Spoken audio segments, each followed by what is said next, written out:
And then we have a new participant or a replacement participant this morning. If you want to just identify yourself for the record. Yes, good morning, Your Honor. I'm Stephanie Brennan on behalf of the state defendants.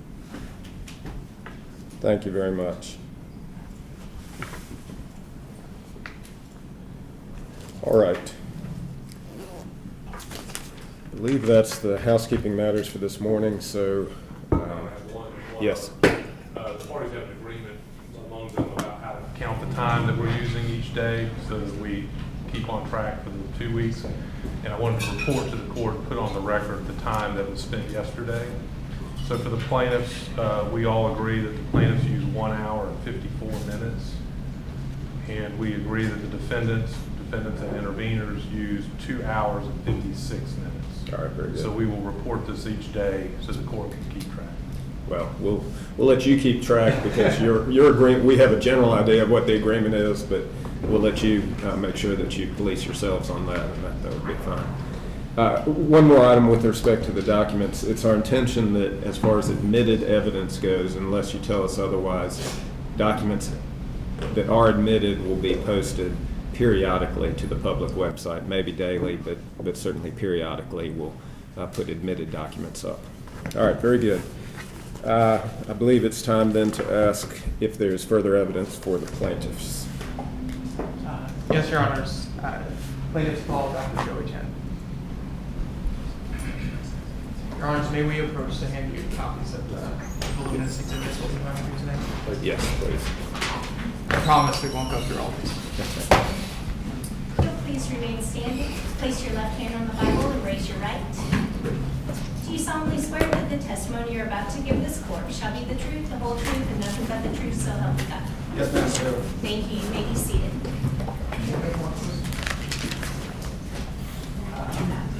Let's see if we have one.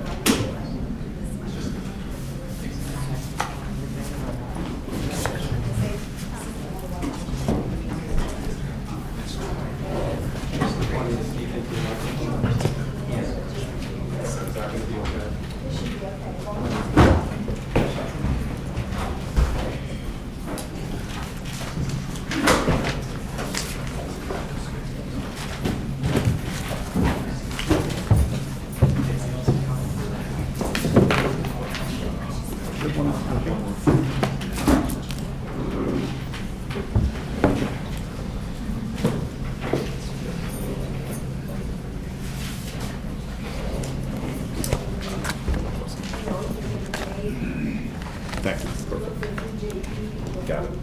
Thank you. All right, Mr. Jacobson.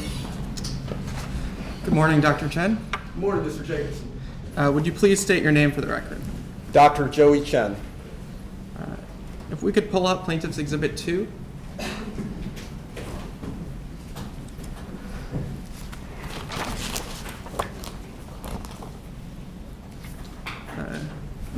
Dr. Chen, can you identify this as a copy of your CV? Yes, sir, it is. Is this a current and accurate copy of your CV? Yes, sir. Dr. Chen, what is your educational background? I have a bachelor's degree in ethics, politics, and economics from Yale University. I have a master's of science degree in statistics from Stanford University, and I have a PhD in political science, also from Stanford University. What is your current employment? I am an associate professor in the Department of Political Science at the University of Michigan in Ann Arbor. Do you hold any other current academic positions or affiliations? Yes, sir, I do. I'm a faculty associate at the Center for Political Studies at the Institute for Social Research at the University of Michigan. I'm a principal investigator and senior research fellow at the Center for Governance and Public Policy Research at Willamette University, and I'm a research associate at the Stanford Spatial Science Laboratory at Stanford University. What are your general fields of academic expertise? My fields of academic expertise include geographic information systems data, or GIS data, political geography, legislative districts and elections, and redistricting. I think you mentioned the term political geography. What does the term political geography mean as you use it? So what I study in my academic research is the spatial distribution of voters, of Democratic and Republican voters, and how that geographic distribution of voters, that political geography, affects election outcomes, affects political outcomes, affects outcomes relating to legislatures and elections. Could you give us a common example or commonly known example of how political geography can affect legislative districts? An example that I've studied in my academic research is the following. We know that if there is a particular cluster or a particular pattern of the geographic clustering of Democratic versus Republican voters, that sort of geographic pattern can have consequences for legislative election outcomes and for redistricting outcomes. Have you published works on the phenomenon you just described? Yes, Academic I have. works? Yes, sir. Apologize. Could you point to an example of that on your CV here? An example of that under the publication section is the fourth publication listed in this section, and that's the one in 2013. It's titled Unintentional Gerrymandering, Political Geography and Electoral Bias in Legislatures. In your academic research, what approach do you take to studying questions relating to political geography and legislative districting? I use computer simulations of redistricting plans. I have a computer program that simulates districting plans under different particular traditional districting criteria or following traditional districting criteria. And then I produce those computer simulations and then I compare states' enacted plans, enacted congressional plans or state legislative plans, and compare those. Sorry, states enacted plans, enacted. I'll start over again. What I study is computer simulated plans. And so I produce computer simulated plans by following various traditional districting criteria. And then after producing those computer simulated plans, what I do in my academic research is that I compare states' enacted plans, congressional plans or state legislative plans, and compare those enacted plans to the computer simulated plans as a baseline. I do those comparisons along partisanship as well as along traditional districting criteria. Has your research using that sort of simulation methodology been published in peer-reviewed journals? Yes, sir. And are those articles listed on your CV? Yes, sir. Could you walk us through those articles? Sure. The first one was the one that I just mentioned a moment ago, that 2013 article called Unintentional Gerrymandering. So that was the first one. Let's go to the next page of my CV at the very top. And the next one that we'll see there is the second one down from the top. It's the 2015 article listed third on this page. It's called Redistricting Simulations, Cutting Through the Thicket, Redistricting Simulations and the Detection of Partisan Gerrymanders. The next one is the next one listed down there. It's the 2016 article, Evaluating Partisan Gains from Congressional Gerrymandering, Using Computer Simulations to Estimate the Effect of Gerrymandering in the U.S. House. And the last one listed on my CV is another example as well. It's that 2017 article at the very bottom there. It's called Analysis of Computer Simulated Districting Maps for the Wisconsin State Assembly. And that final article you mentioned, I think your CV listed as forthcoming. Has it now been published? Yes, sir, it's been published. If we could pull up Plaintiff's Exhibit 1, which is Dr. Chen's opening report.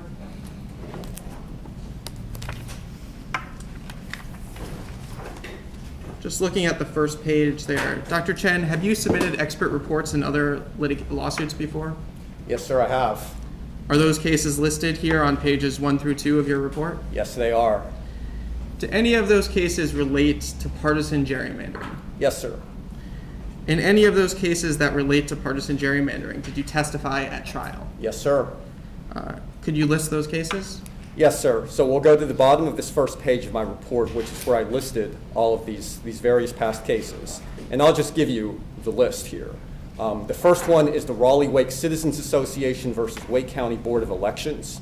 The second one is Greensboro versus City of Greensboro versus Guilford County Board of Elections. The third one is Common Cause versus Rucho. The fourth one is League of Women Voters versus Pennsylvania. League of Women Voters of Pennsylvania versus Commonwealth of Pennsylvania. And in a fifth case, League of Women Voters of Michigan versus Ruth Johnson. My expert report in that case was submitted into evidence at trial, and my understanding is that the parties agreed to not have live expert witnesses testify at trial.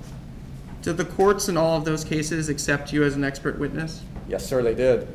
Did the trial courts in those cases credit your analysis? Yes, sir. Has any trial court in any case ever rejected your analysis? No, sir. In all of these prior cases relating to partisan gerrymandering, did you conduct computer simulations of the districts at issue? Yes, sir. Dr. Chen, you mentioned at the outset that you do work relating to GIS, or Geographic Information Systems. Could you explain to the court what GIS, or Geographic Information Systems, mean? GIS data is a type of data, electronic data. And there are some common features of any sort of GIS data, any sort of GIS file format. And so this is what I use in all of my academic research, or virtually all of my academic research. So what GIS data does is it describes geographic things. So it could be, for example, counties of North Carolina, municipalities, or legislative districts. And the key features of GIS data is that it's obviously an electronic sort of file format, but it stores the actual geographic coordinates, for example, say the latitude, longitude coordinates of all the geographic borders that comprise, say as an example, the county borders of North Carolina. So that's the geographic side. The other key feature about GIS data, and this applies to all sorts of GIS data, is that in addition to describing the geographies themselves and the geographic locations of whatever it is that the data is describing, GIS data also gives us some attributes about that data. So just as an example, if you had a GIS data file describing the counties of North Carolina, the attributes that might be stored in that computer file would be things like the population of every county, the racial composition of every county, election data in that county. Those are what we call attributes, and that's the other side of what GIS data always contains. So those are the two main features of GIS data. Are there different types of software programs, commercially available software programs that allow one to use and study GIS data? Yes, sir. There's a very large number of GIS data software programs in the world. And so any number of software programs can work with, manipulate, or output, or read in GIS data. Do all of those software programs share some common features? Yeah, it's those two common features that I was telling you about earlier with respect to GIS data. Some of the common features of those software programs are that they can read in geographic coordinates, read in things like latitude, longitude coordinates, and can read into attributes. So there's the attributes of those geographies. So there's some very common features throughout any sort of GIS data software that you'll see in any of these software programs. Do you have much experience using GIS software programs? Yes, it's what I've been doing my entire academic career. Is Maptitude one of the GIS-related software programs with which you have some experience? Yes, it is. Your Honors, at this time, we would offer Dr. Chen as an expert in the fields of redistricting, political geography, and geographic information systems. All right, his testimony will be received as proper. Thank you.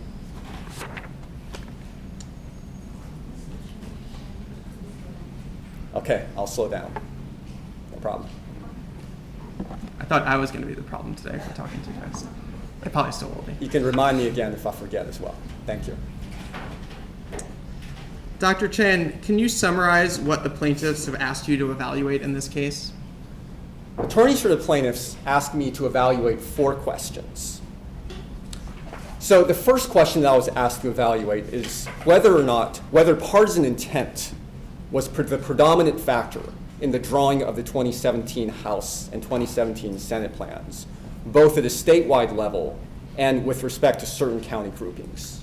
And Dr. Chen, when you use the term partisan intent, do you mean that in any sort of legal sense or just in an empirical sense? Not in a legal sense, just in an empirical sense relating to my empirical analysis, my statistical analysis. How did you go about answering this first question about partisan intent? So with respect to this first question, I conducted a large number of computer simulated plans of North Carolina's House and Senate plans by following traditional districting criteria. I produced these computer simulated plans, and then I compared them to the enacted plans, the 2017 enacted plans. And so that was one thing that I did. A second analysis that I did was that I analyzed certain files that came from the hard drive of Dr. Thomas Hoffler in his drafting of the 2017 plans. And one or both of those things, your simulations and or Dr. Hoffler's files, Is that what you use to analyze the 3 other questions we're going to get to in a moment? It is. Okay. So with respect to this first question, with respect to partisan intent, broadly, what were your findings? I found that partisanship predominated in the drawing of the 2017 House and the Senate plans. And I found that partisanship predominated in the drawing of the plans both at a statewide level as well as within individual county groupings or county clusters.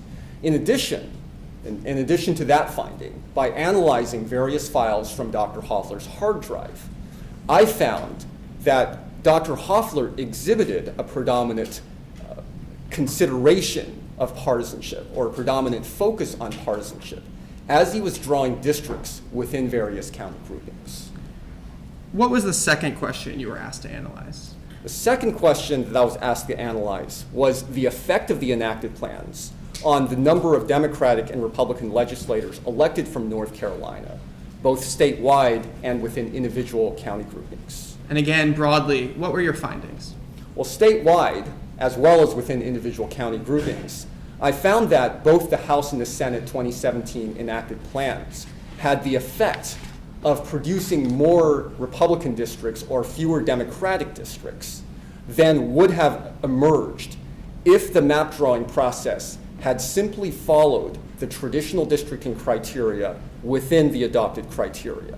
So I found that there was a gap in general, both at a statewide level and with respect to the county groupings, between the enacted plan and the computer simulated plans, or what the plans that would have emerged had the map drawing process followed traditional districting criteria. In addition, I found that that gap between the enacted plans and the computer simulated plans becomes wider and wider in electoral environments that are more and more favorable to the Democratic Party. What was the third question you were asked to analyze? The third question I was asked to analyze is the extent to which the 2017 House and Senate plans conform to the 2017 House and Senate plans criteria adopted by the House and Senate redistricting committees, which from here on out I'm going to refer to as the adopted criteria or the 2017 adopted criteria. With the exception of the political considerations criteria or the partisan criteria. Relatedly, I was also asked to analyze the extent to which partisan intent subordinated these adopted criteria. And relatedly, I was also asked to analyze the extent to which I could determine whether Dr. Hoffler had been constrained by or was following these same adopted criteria. Broadly, what were your findings on this question? Well, with respect to the enacted plans, the 2017 House and Senate enacted plans, I found that these enacted plans subordinated the traditional districting criteria listed in the 2017 adopted criteria, most notably subordinated geographic compactness, the following of municipal boundaries, and the following of precinct boundaries or VTD boundaries. And with respect to Dr. Hoffler's map drawing process, I found two things. First of all, I found that Dr. Hoffler had already finished drafting much of the General Assembly's 2017 House and Senate plan districts by late June of 2017, well before the adopted criteria were passed by the redistricting committee. And so logically, Dr. Hoffler could not have been following the adopted criteria. Moreover, at all times during the drafting and even after the adopted criteria had been passed, I found that Dr. Hoffler had data and was sorting data on his draft districts regarding racial data of the draft districts that he was drawing. And so clearly Dr. Hoffler was not following the adopted criteria's prohibition on no consideration of partisan data, no consideration of racial data. Objection, Your Honor. Dr. Chen has just completely misstated the criteria that the legislature adopted.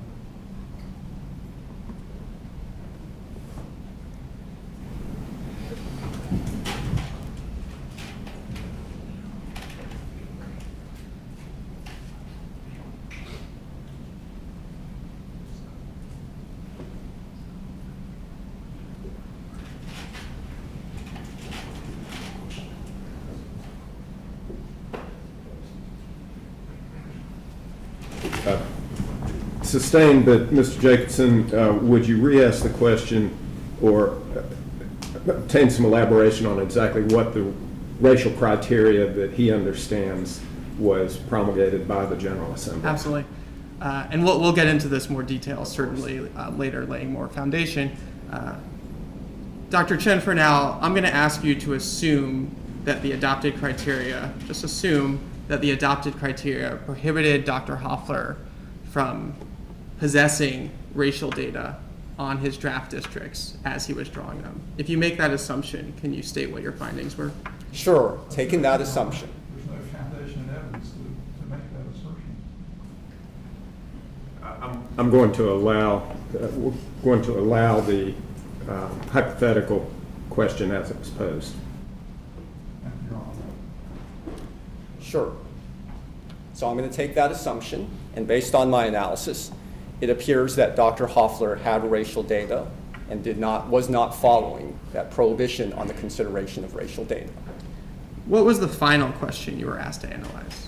The final question I was asked to analyze is the effect of the enacted plans on the partisan composition of the individual plaintiffs' House and Senate districts. What were your findings on that question? I found that many of the plaintiffs under the enacted plan have been put into districts, both in the House and Senate districts. Many of the plaintiffs have been placed into enacted districts that are partisan outliers when compared to the computer simulated plans, when compared to the sorts of plans that would have emerged under a map drawing process that follow the traditional districting criteria in the adopted criteria. Dr. Chen, I'd like to now dive into how you go about creating, or how you went about creating your computer simulated plans in this case.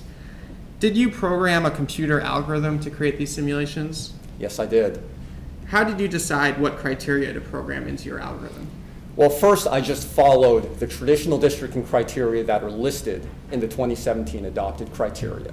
If we could pull up Plaintiff's Exhibit 588.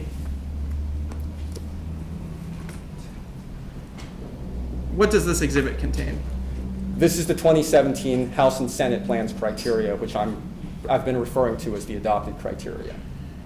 In what you refer to, and as we'll see as your simulation set 1, can you tell us what criteria you used in creating the simulated districting plans and take them one at a time, please? Sure. We'll start at the top. The first one is equal population. And what does that require in this case?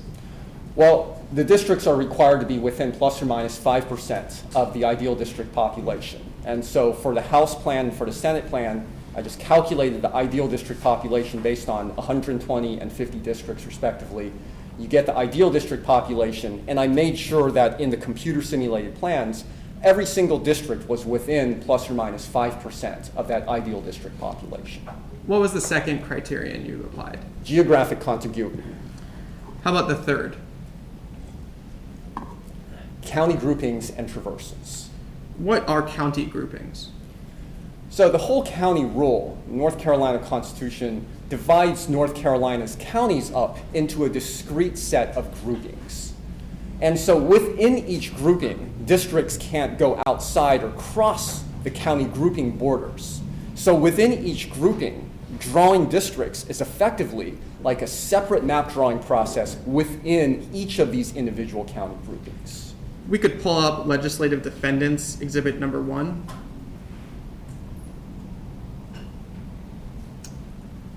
What does this map show? Well, the blue lines on this map show the county groupings. This map is a map of the 2018 House election districts. And so is the thick blue lines that show the county groupings? Correct.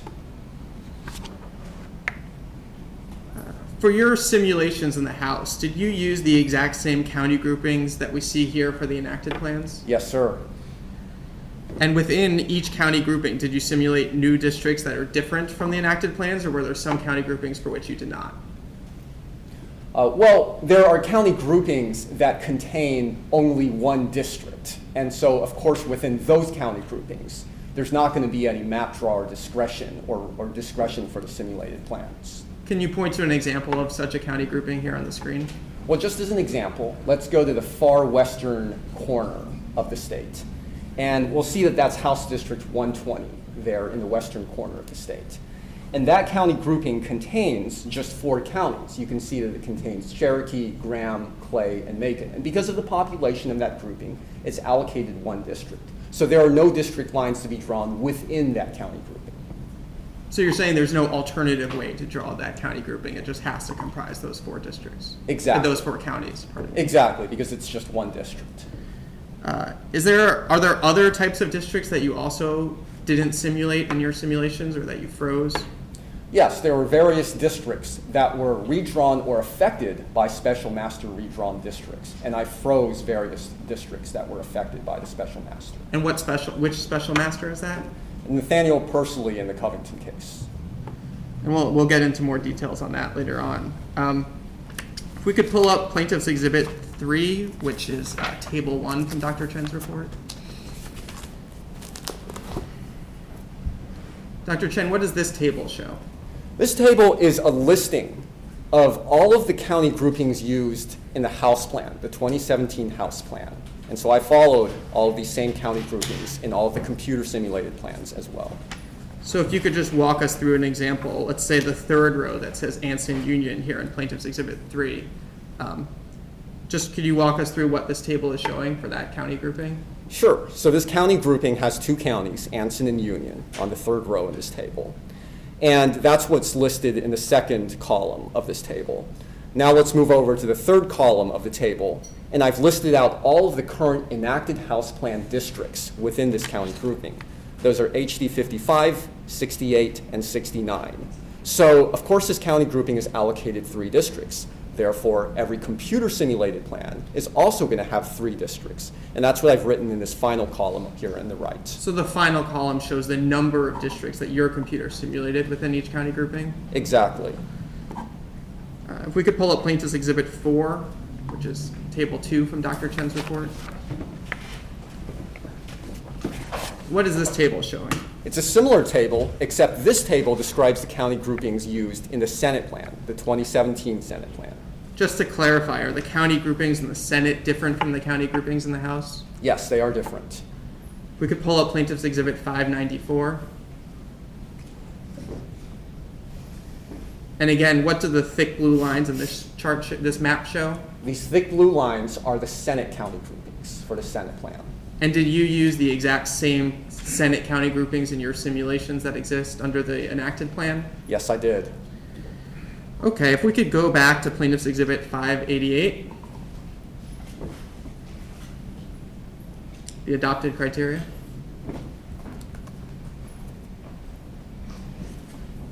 I believe in the same criterion we were looking at, it says county traversals.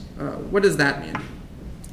County traversals is something that's analyzed for every single district, House and Senate district. And the way you count up county traversals is you analyze each district individually.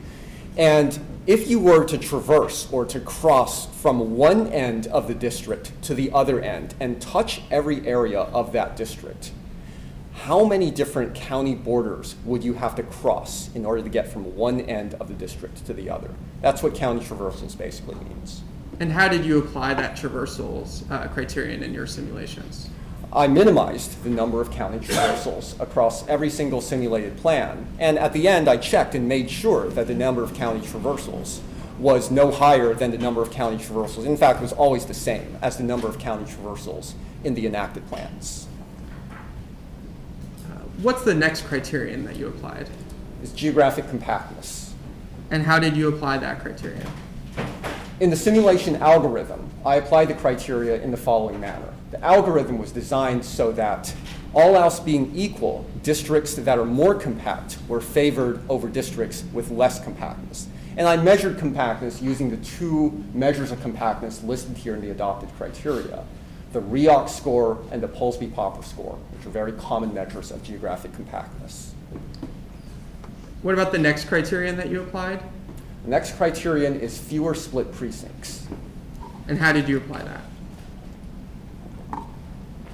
The algorithm favored districting lines and districts that split fewer precincts over ones that split more precincts, all else being equal. And what about the next criterion? Oh, I'm sorry, before I get to that. This uses the word precincts, and we just used your word precincts. But was it actually precincts that you applied or something else? I actually did all of the analysis of the enacted plans as well as the computer simulated plans using VTD boundaries, because that is what I found in the General Assembly's base reference data, geographic reference data, and it is my understanding that that is what the General Assembly analyzed. And just to clarify, what is a VTD? A VTD is a voting tabulation district. And you said that that's what the General Assembly reported on, the number of split VTDs in the stat pack for the 2017 plans? Exactly. What's the next criterion you applied? Municipal boundaries. And how did you apply that? In a very similar way. I programmed the algorithm so that all else being equal, the algorithm favored districts that split fewer municipal boundaries or split fewer municipalities rather than boundaries that split more municipalities. The three criteria that we just discussed, compactness, avoiding splitting precincts or VTDs, and avoiding splitting municipalities, are those common redistricting criteria used across the country? Yes, those are what we would call traditional districting criteria. Have you applied those same criteria in your academic work and your work in other cases? Yes, I have. Looking now, if we could zoom back out on this chart, what's the final criterion on this adopted criteria that you applied? I followed the very last paragraph, which is called no consideration of racial data.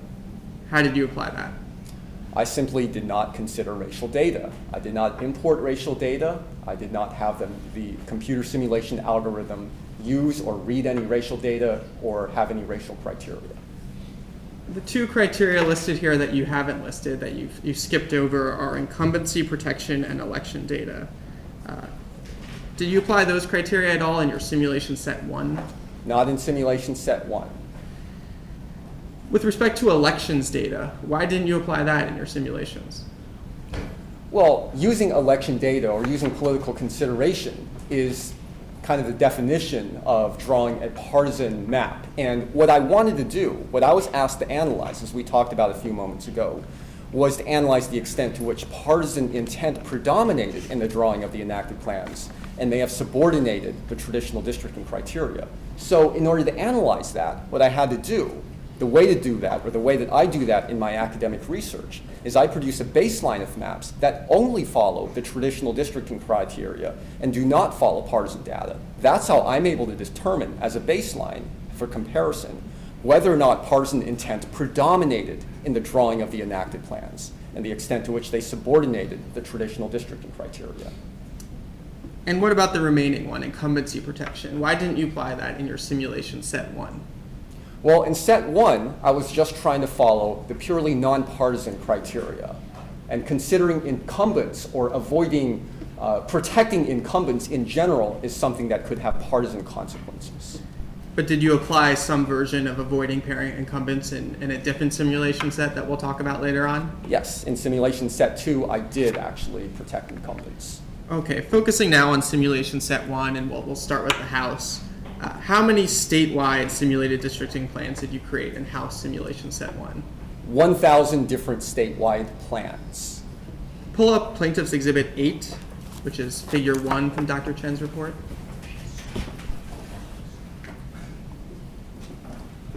Which is figure 1 from what? Dr. Chen's report.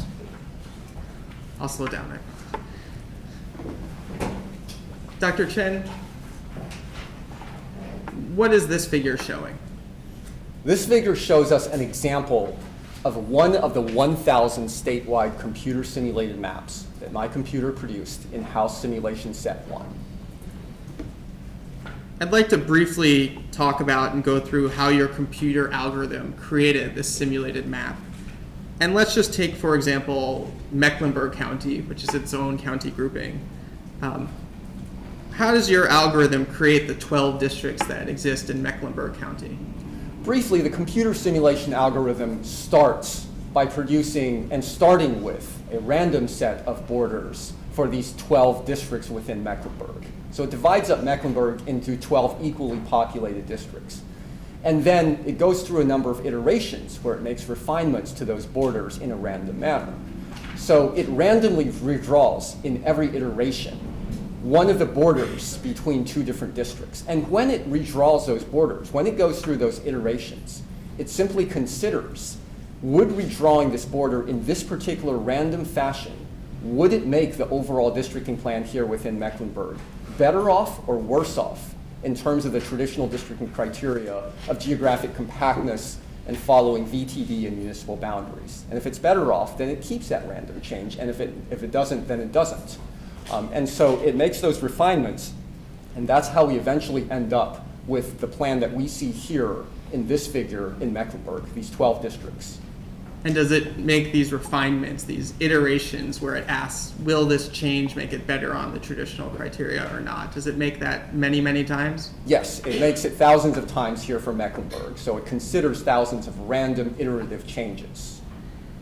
Is your algorithm trying to absolutely maximize or optimize any particular specific criterion, for instance, compactness? No, it's not. It's just prioritizing all of the traditional districting criteria.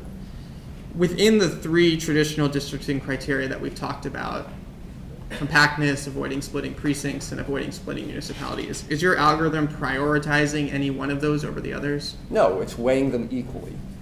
So at each iteration, it's weighing equally. Does this make it better along some sort of global standard for all three being weighed equally? Is that what you're saying? Exactly.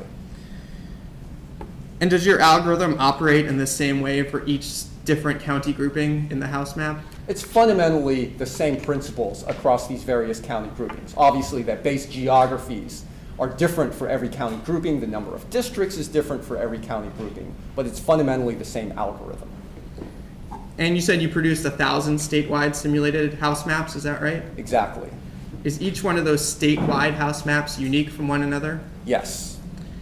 But to clarify, are there 1,000 unique versions of each specific county grouping? No, some of the county groupings are quite small, and the number of VTDs in some of these county groupings are quite small. And so within some of these smaller county groupings, with say 2 districts, there are a very small, unique, discrete number of unique plans that one could draw, or district boundaries that one could draw in some of the smaller county groupings while still following the traditional districting criteria.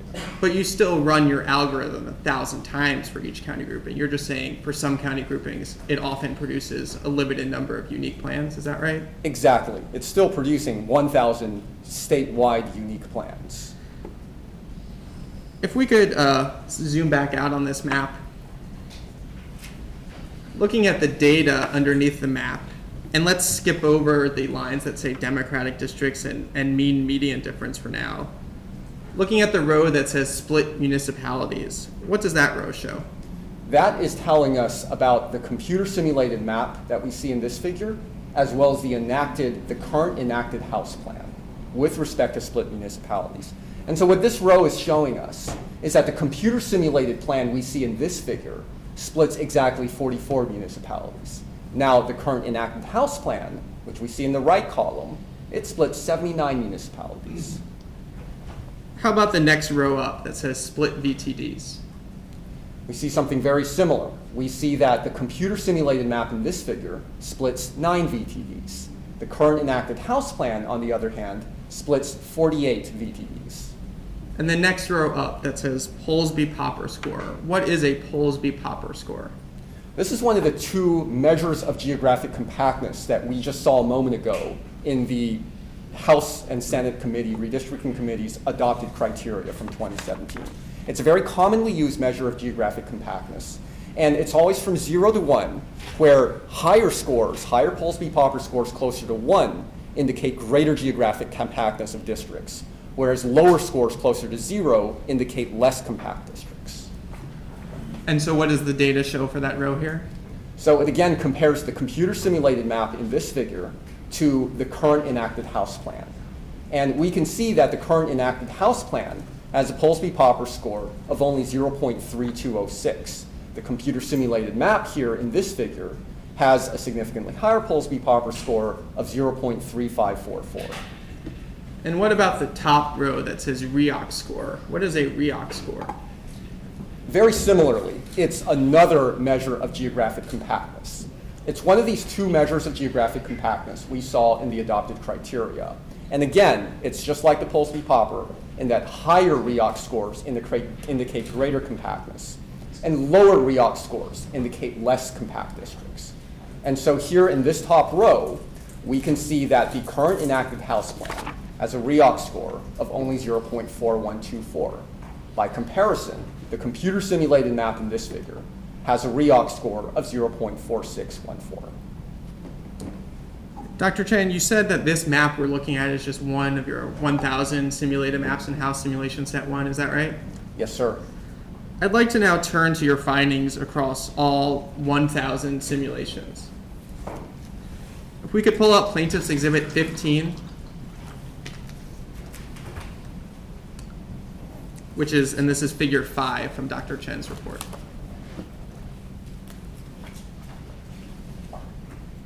Dr. Chen, what does the horizontal axis on this figure that goes from left to right, what does that represent? The horizontal axis is measuring for us the number of municipalities that are split into multiple districts in all of the computer simulated plans as well as the current House plan. What does the red line on the far right represent, the red dotted line that we see? The red dashed line at the far right of this figure is the current enacted House plan. And it's right at the number 79, which tells us that the current enacted House plan, as we saw a moment ago, splits 79 municipalities into multiple districts. Excuse me, Your Honor, I just have we can't see it on our screen. Do we know what exhibit number that is? Plaintiff's Exhibit 15. Thank you. I'll, And Your Honor, it looks the version of Plaintiff's Exhibit 15 that I have does not have the vertical red dotted line. there might have been a printing issue where it faded a little bit on that copy. Ours does have it. Okay, I apologize. We'll get new copies as soon as we can. Your Honor, my copy has it also, so I think with the branch suffered from a copy error. I'll do the screen. I think we may have additional copies. I apologize. Go ahead, Mr. Jacobs. What do the vertical axis and the black bars on the vertical axis, what does that represent? So the black bars here are the 1,000 computer simulated plans. There are 1,000 computer simulated plans, and all of them split some varying number of municipalities. And so that's what these black bars tell us. It tells us how many split 38 municipalities, how many split 39 municipalities, and so on.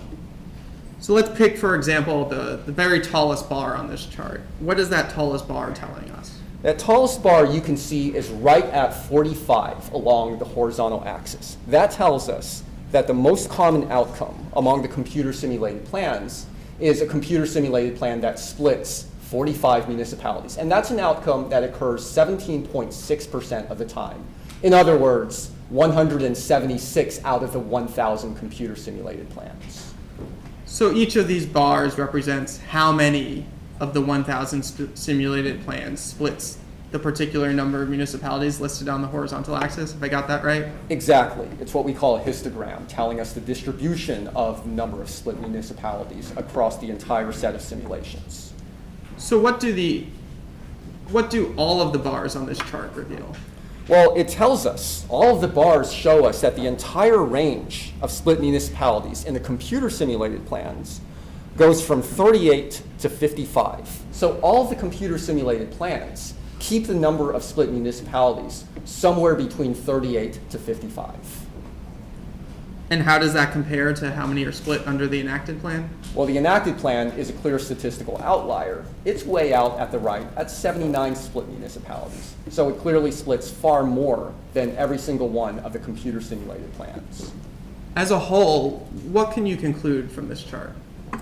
We're able to conclude with over 99% statistical certainty that the enacted House plan was drawn under a map drawing process that subordinated the traditional districting criteria of following municipal boundaries. It clearly split far more municipalities than was reasonably necessary if the map drawer had followed a map drawing process that simply prioritized the traditional districting criteria in the General Assembly's 2017 adopted criteria. If we could pull up Plaintiff's Exhibit 16. which is figure 6 from Dr. Chen's report.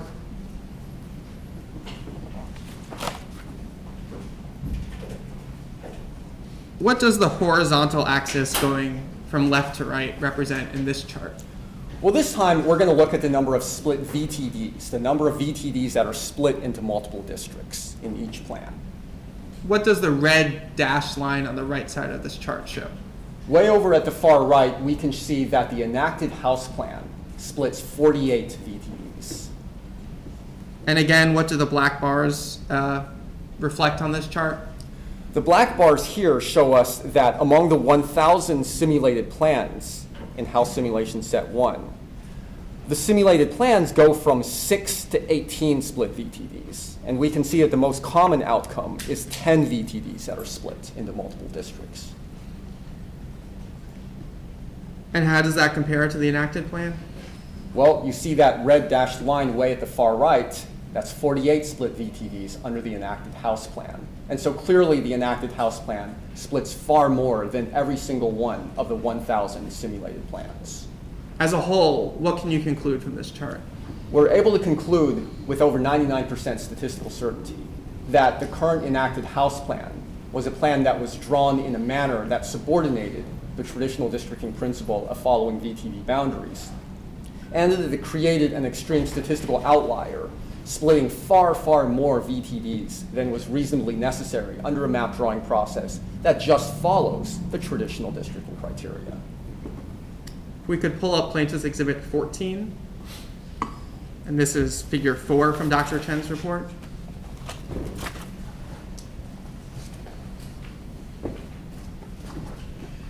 What do the gray circles in this chart reflect? There are 1,000 gray circles there in this figure, and these 1,000 gray circles represent the 1,000 computer simulated plans that my computer generated for the House for the House plan in Set 1.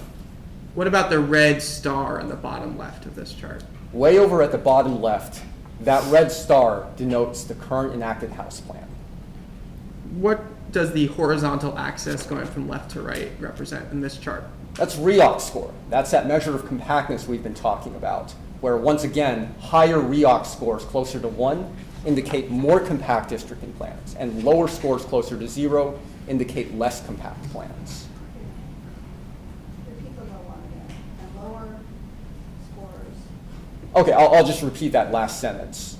Where higher scores, higher REOC scores closer to 1 indicate more compact districting plans, and lower REOC scores closer to 0 indicate less compact districting plans. So what do the data on the horizontal axis reveal here? Just looking at the horizontal axis, it's really clear that almost all of the computer simulations, the computer simulated plans, produce REOC scores of between 0.45 to 0.47. That's the normal range of the computer simulated plans. Meanwhile, look way to the far left, and that red star at the lower left corner, the enacted House plan, the current House plan, it produces a REOC score that is far below and far outside of the entire distribution of the computer simulated plans. What's depicted on the vertical axis going from bottom to top here? That's the other measure of compactness, the Polsby-Popper score, the other measure of compactness we saw in the adopted criteria, where once again, higher Polsby-Popper scores indicate more compact districts, and lower Polsby-Popper scores indicate less compact plans. And what do the data on that axis reveal in this chart? It shows us something very similar. Virtually all of the computer simulated plans have a Polsby-Popper score of between 0.35 to 0.39. Meanwhile, look at the red star at the bottom left. That tells us that the current enacted House plan has a Polsby-Popper score of all the way down around 0.32, far below and far outside the entire range of all of the computer simulated plans using the Polsby-Popper measure. As a whole, what can you conclude from the data in this chart? Well, these two axes, these two measures of compactness, are clearly illustrating to us that the current enacted House plan significantly subordinates the traditional districting criteria of compactness, whether measured by REOC or Polsby-Popper score. And we're able to conclude with over 99% statistical certainty that the current enacted House plan is an extreme statistical outlier creating a districting plan, creating districting plans for the House and the Senate that are significantly less compact than what reasonably would have emerged under a map drawing process that prioritizes and follows the traditional districting criteria and the adopted criteria. Dr. Chen, I'd like to now turn to the partisan breakdown of your simulated maps and how you go about calculating that partisan breakdown. Do you have data on election returns in North Carolina? Yes, sir, I do. What level, what granular level of election returns data did you use for purposes of your analysis? The General Assembly provided those election data at the level of North Carolina's census blocks. And without going into all the details now, how do you use that census block level historical elections data to estimate the partisan leaning of one of your simulated districts or one of the districts under the enacted plan? For any district in any plan in North Carolina, all you do is you take the district and you identify the census blocks, all the census blocks that comprise that district. And then I take that election data that I just said the General Assembly made available, and you count up the number of votes in those census blocks for the entire district. That allows us to aggregate up North Carolina's past elections at the level of any of these districts, whether a computer simulated district or one of the enacted House or Senate plans districts. And we'll get into the details of that very shortly. Which elections did you use to measure the partisanship of each census block? I started by using the 2010 to 2016 elections, statewide elections, the same statewide elections that Representative Lewis laid out in August of 2017 for the redistricting committee. And I believe on page 20 of your report, you list those 10 statewide elections. For the record, would you briefly read them into the record? The 10 statewide election contests are the 2010 U.S. Senate election, the 2012 U.S. President, Governor, and Lieutenant Governor elections, the 2014 U.S. Senate election, and the 2016 U.S. President, U.S. Senate, Governor, Lieutenant Governor, and Attorney General elections. You mentioned a moment ago that Representative Lewis said at a hearing, a redistricting committee hearing, that these are the 10 elections that would be used to measure partisanship.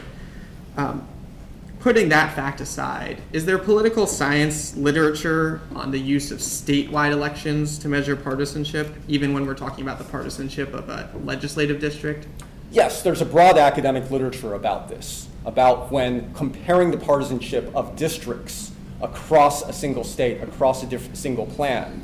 One commonly uses statewide elections, past statewide election results, to measure and compare the partisanship of those districts. And in addition to that vast academic literature, in my experience, having worked on redistricting and studied redistricting in various states, I know that that's very common for map drawers to use statewide election results in measuring the partisanship of their districts.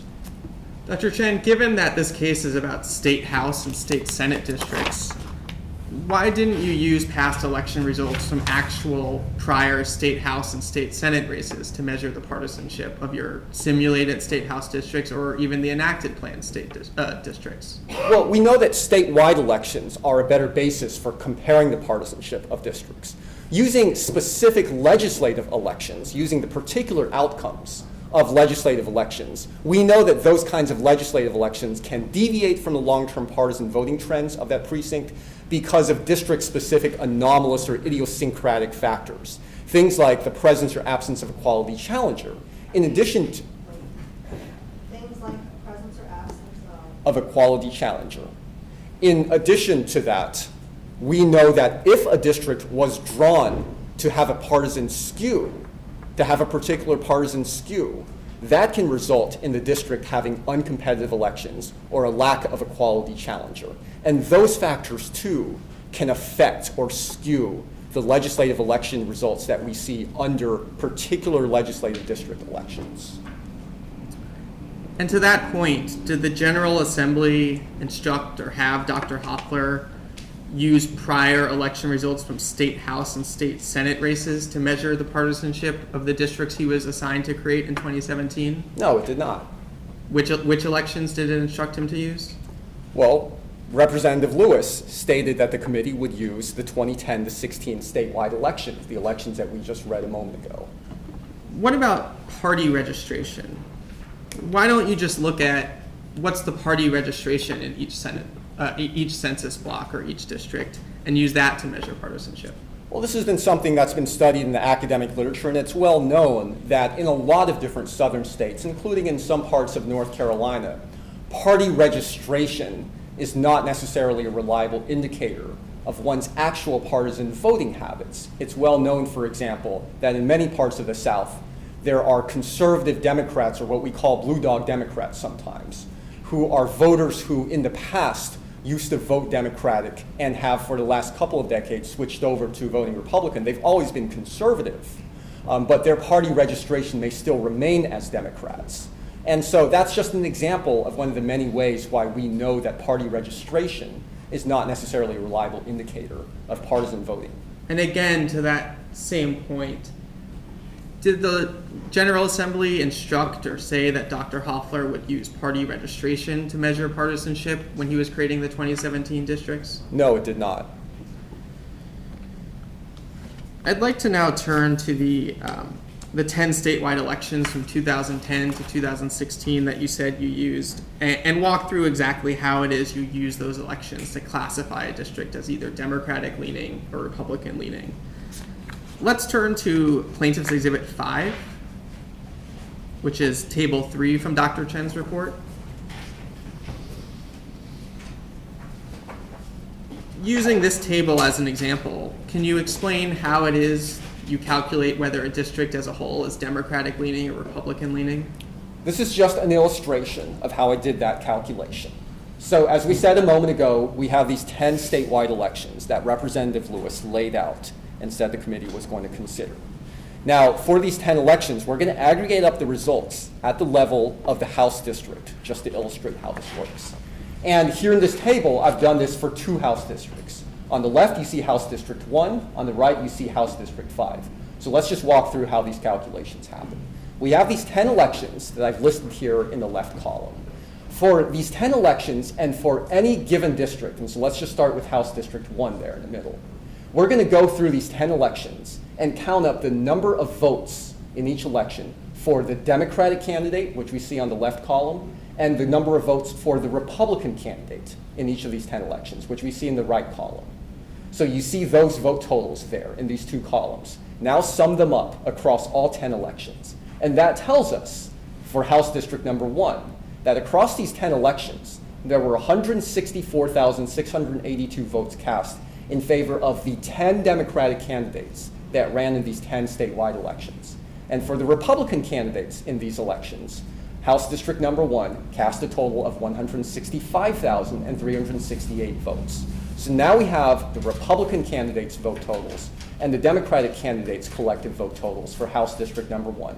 Now we can calculate the Democratic vote share for this district. And so you take the 164,000 and 165,000, and you can calculate that it's a Democratic vote share of the 2-party vote, a Democratic vote share of 49.90%.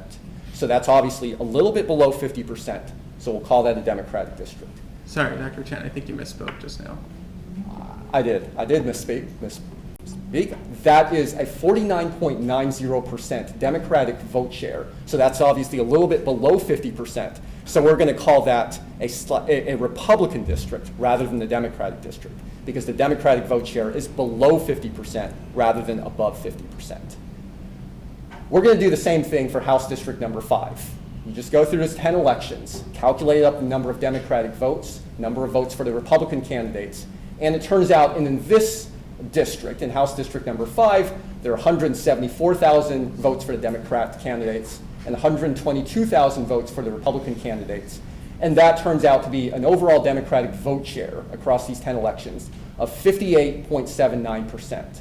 So a 58.79% Democratic vote share is above 50%. So we're going to call that a Democratic district rather than the Republican district. And so that's how you do it, and I do that for every single inactive House district, as well as for every single computer simulated district that I analyze. So let's walk briefly through how you do that for a simulated district. These are inactive districts. If we could pull up again, Plaintiff's Exhibit 8, which is Figure 1 from Dr. Chen's report. This is the same map we looked at earlier as an example of one of your 1,000 simulations. Let's just pick a random district here, the district labeled number 12 in Union County. That's one of your simulated districts, is that right? Exactly. And so how would you go about calculating whether to classify this district as a Democratic district or a Republican district? Exactly the same way that we just did before. So the first thing is that for any one of these districts, now you've got to first identify all the census blocks within that district, within each one of these simulated districts. You identify all the census blocks, and then with that General Assembly produced file regarding election results at the census block level, I can then take that list of census blocks and aggregate up for the simulated districts all the election votes that were cast within that district, within those census blocks comprising that district. I sum them up and do the calculations exactly like we saw in the previous exhibit.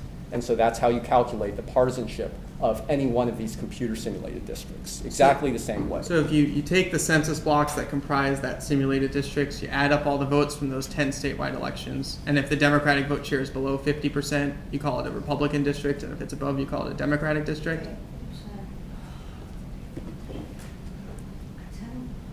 And if the Democratic vote share is below 50%. If the, I'll just start over. I apologize. So Dr. Okay. So Dr. Chen, you take that simulated district, you figure out all the census blocks that would comprise that simulated districts, and then you look at the actual real-life election results from those census blocks for those 10 statewide elections. You add them up, and then you see if there's more Democratic votes, you call it a Democratic district. If there's more Republican votes, you call it a Republican districts. Is that the gist of it? That's exactly what we're doing. We're essentially counting up the number of real-life election results, election votes in those statewide elections from 2010 to 16. And we're aggregating them up for each one of these computer-simulated district boundaries. And do you do that for all 120 districts in this simulated plan? Exactly. If we could zoom out on this chart and look at the row that says Democratic districts in the data beneath the map. What is that row telling us? That row at the bottom there, Democratic districts, that reports the number of Democratic districts for, first of all, this computer simulated plan that we see in Exhibit 8, as well as for the current enacted House plan, which we don't see in front of us here. So you look at the first column there, and that's the computer simulated map. This computer simulated map, using the election results that we just talked about, turns out to have 46 Democratic districts. Now the current enacted House plan has 42 Democratic districts, which is what we see on the right in that row. Dr. Chen, right beneath that row, it says district partisanship is measured using the 2010 to 2016 statewide election composite, which produces a 47.92% statewide Democratic vote share. What does that mean? Well, you and I just saw a moment ago the list of the 10 statewide election results that are used in this composite, the ones that Representative Lewis laid out. If you take the results of those 10 elections across North Carolina and you aggregate up the entire statewide vote totals for all of those elections together, you'll find that North Carolina, over that entire set of elections, produced a 47.92% statewide Democratic vote share. In other words, the Democratic candidates collectively in all those elections won 47.92% of the two-party vote share. So that's where that 47.92% Democratic vote share statewide comes from. What were the national election environments during that 2010 to 2016 period that comprised these 10 statewide elections? So let's think back to those 2010 to 2016 election years. We know that 3 of those were strong Republican-tied years. 2010, 2014, and 2016. Those were strong Republican years. So 3 of the 4 elections in that statewide election composite came from election years that were strong Republican ties. And does the fact that you're using this set of 10 elections that come from 3 out of 4 very strong Republican election cycles, does that affect the number that you produce in terms of the simulated map produces 46 Democratic districts? Yeah, in general, if we're using an election composite measure in 2010 and 16, that is relatively more reflective of these Republican-tied election years, then obviously that is going to depress the number of Democratic districts that we measure here in the computer simulated plans. And we'll get into that in more detail shortly.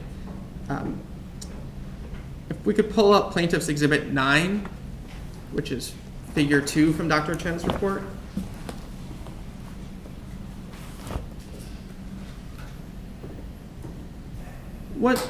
What is the horizontal axis going from left to right reflect in this chart?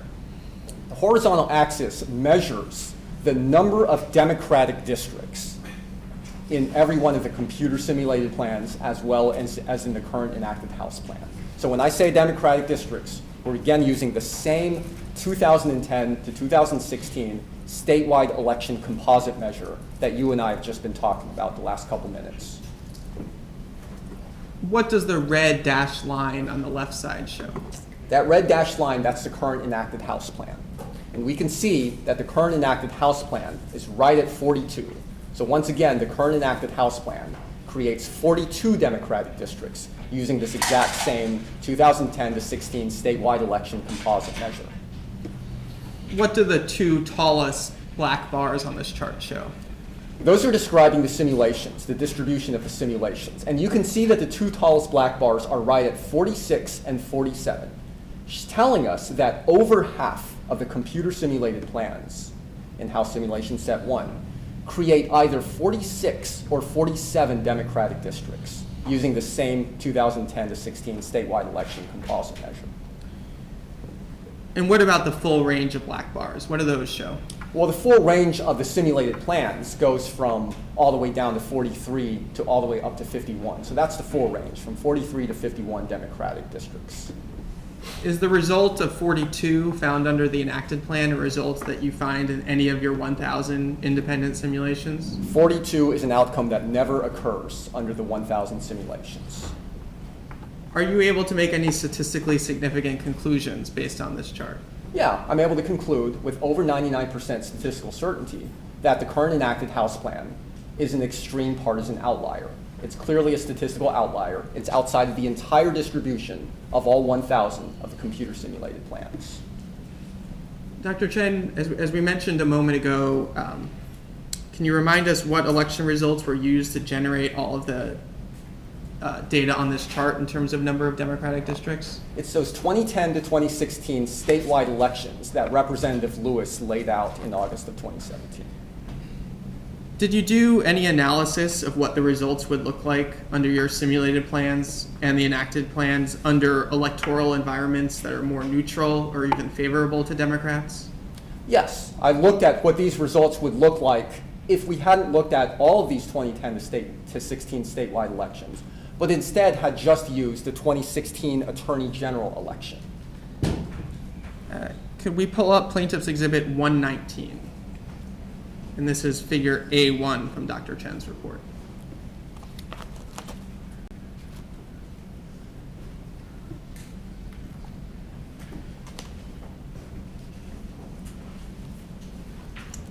What does this figure show?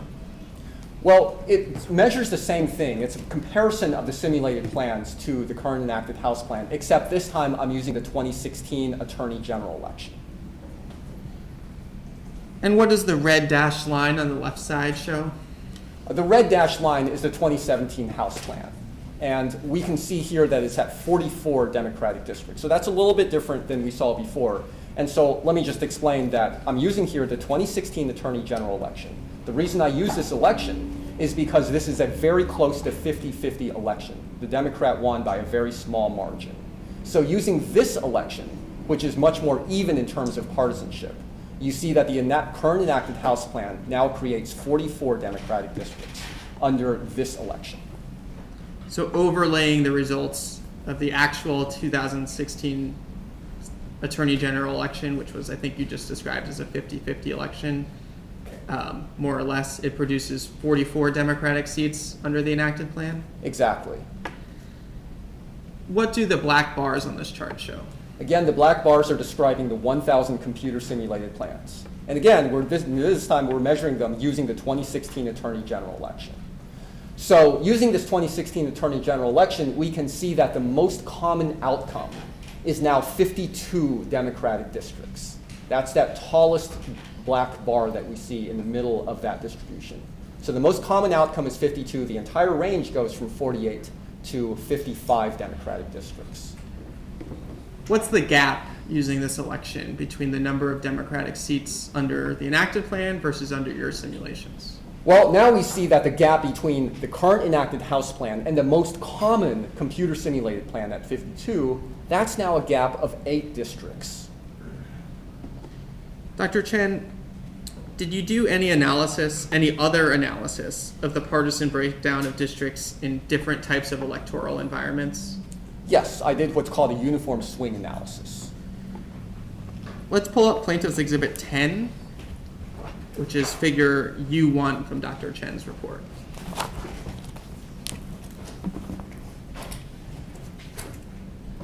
Before we delve into this very complicated and confusing chart, Dr. Chen, could you tell the court what is a uniform swing analysis? Uniform swing analysis is a very common sort of analysis in the academic literature on legislative elections and election results and redistricting.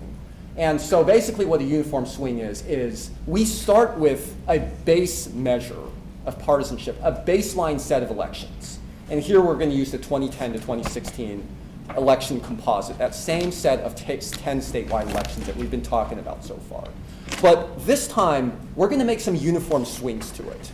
So by uniform swing, what I mean is we're going to take every one of the districts and add, let's say, 1% to the Democratic column. Increase the Democratic vote share of every single district by the exact same amount of 1%. And then we'll do it for 2%. We'll do it for 2.5%. We'll do it for negative 2.5%. These are called uniform swings. And the whole idea of why we do this is we want to see how the enacted plan, as well as the simulated plans, perform under alternative electoral conditions.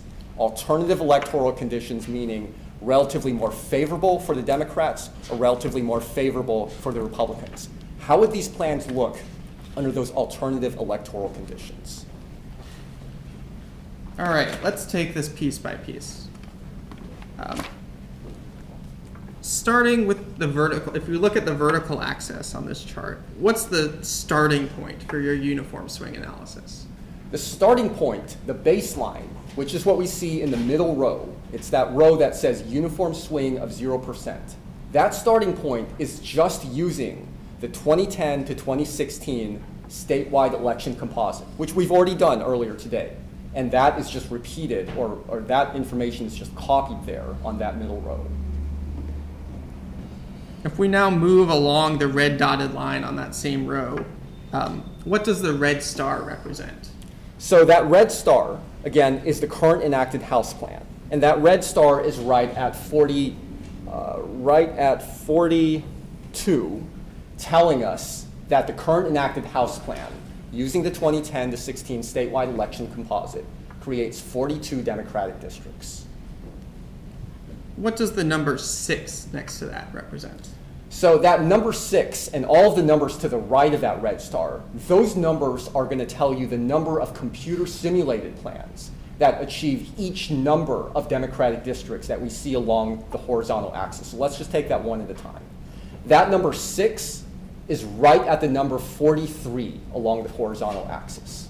Now, as I said, we've already seen this information earlier today. And in fact, Dr. Chen, this is my fault if I could stop you. If we could pull up Plaintiff's Exhibit 9 and do a split screen between this exhibit and that exhibit, I think that might help.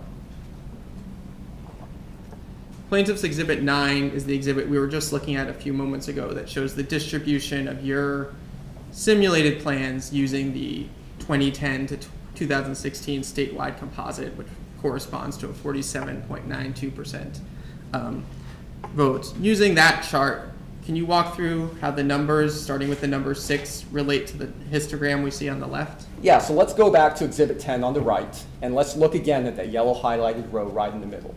And we're going to look at where this number 6 comes from. As I said, we've already seen where this number 6 comes from. That number 6 in the figure on the right, in the exhibit on the right, it's right at the number 43 along the horizontal axis. What that's telling us is that in the computer simulated plans, there are 6 plans out of 1,000, 6 plans that create 43 districts. Now, as I said, we've already seen this information before in the exhibit along the left, Exhibit 9. We saw that in that first black bar at the left of this exhibit. 0.6% of the simulated plans create exactly 43 districts. So that's where the number 6 came from. Now let's go back to the exhibit on the right, and let's look at the next number over, which is 48. So we see a 6, and then we see a 48. Now that number 48, that's right at 44 along the horizontal axis. What that's telling us is that there are 48 plans, 48 simulated plans, that create exactly 44 Democratic districts. And we already saw that in Exhibit 9 on the left. We saw that 4.8 out of the 1,000 simulations, in other words, 48 of the 1,000 simulations, create exactly 44 Democratic districts. So every one of these numbers in this row corresponds to the histogram in Exhibit 9. One of the bars in that the histogram on Exhibit 9. So maybe just using one more. How about the tallest bar in the chart on the left? How does that correspond to the numbers we see in the row on the right? All right, so let's start this time with Exhibit 9 on the left. And you can see that the tallest bar is right at 46. 46, you have a bar that says 28.4% of the simulations create 46 Democratic districts. Now let's go to the right in Exhibit 10 and look again at that yellow row. And you can see where that number 284 is. 284 out of 1,000 is 28.4%.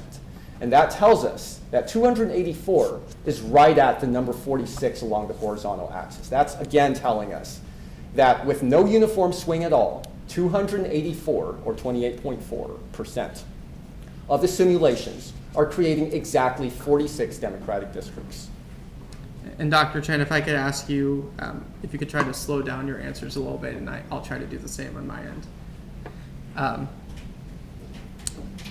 Okay, if we could focus now back just on the chart on the right, the uniform swing chart. If we move up one row, what does moving up one row to the row that says, well, I can't even see it from here. What does moving up one row show, and how do you get there? So now we're going to apply a uniform swing. That's a uniform swing, which is what we're doing when we move up one row. And as I said, what a uniform swing does is it's saying, let's take every single district on the map, both in the enacted map and in all the computer simulated maps, and let's add a uniform swing of 0.5% to the Democratic vote share. Let's just bump up the Democratic vote share by 0.5%. And again, the reason we're doing this is because this is looking at what happens in an alternative electoral environment where the Democrats do a little bit better by 0.5%. So that's what we do when we move up one row to what's now highlighted in yellow. And so that row says 48.42%, is that right?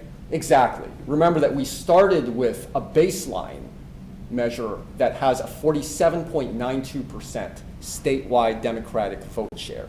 And now I just said we're going to apply a uniform swing of plus 0.5%. So 47.92% plus 0.5%, and that's how we get the 48.42% that we see along the vertical axis here in the highlighted row. So if we just, again, on that row now for 48.42%, move along the dotted line to the red star. What is the red star showing there?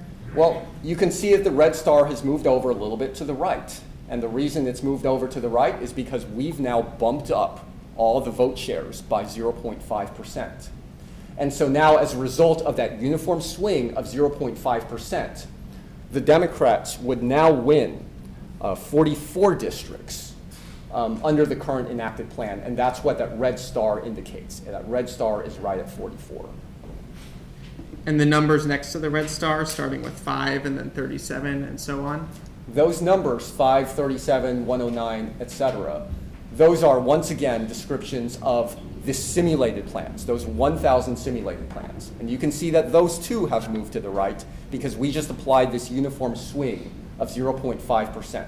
So we bumped up all the Democratic vote shares by 0.5%. And as a result, both in the current enacted House plan as well as the computer simulated plans, the number of Democratic districts has now slightly increased.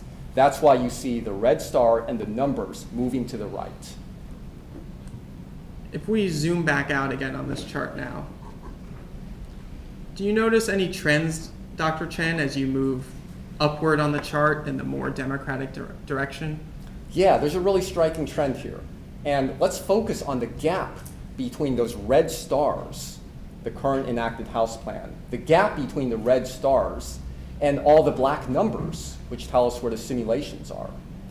That gap between the red stars, between the enacted House plan and the simulated plans, that gap widens as we go further and further up on this chart.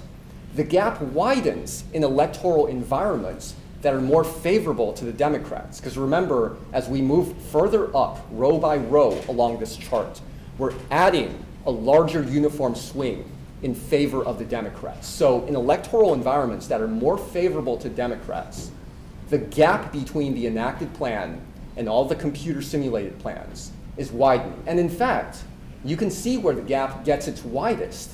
It's right around the time, right around the sort of rows near the top of this figure, where the Democrats would actually start winning 60 or more seats, 60 or more districts in the House. That is the area where the gap between the enacted plan and the computer simulated plans appears to be the widest. And let's pick one of those rows.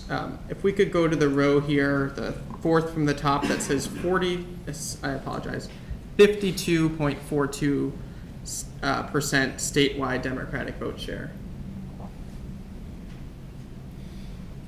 Dr. Chen, can you walk us through that row?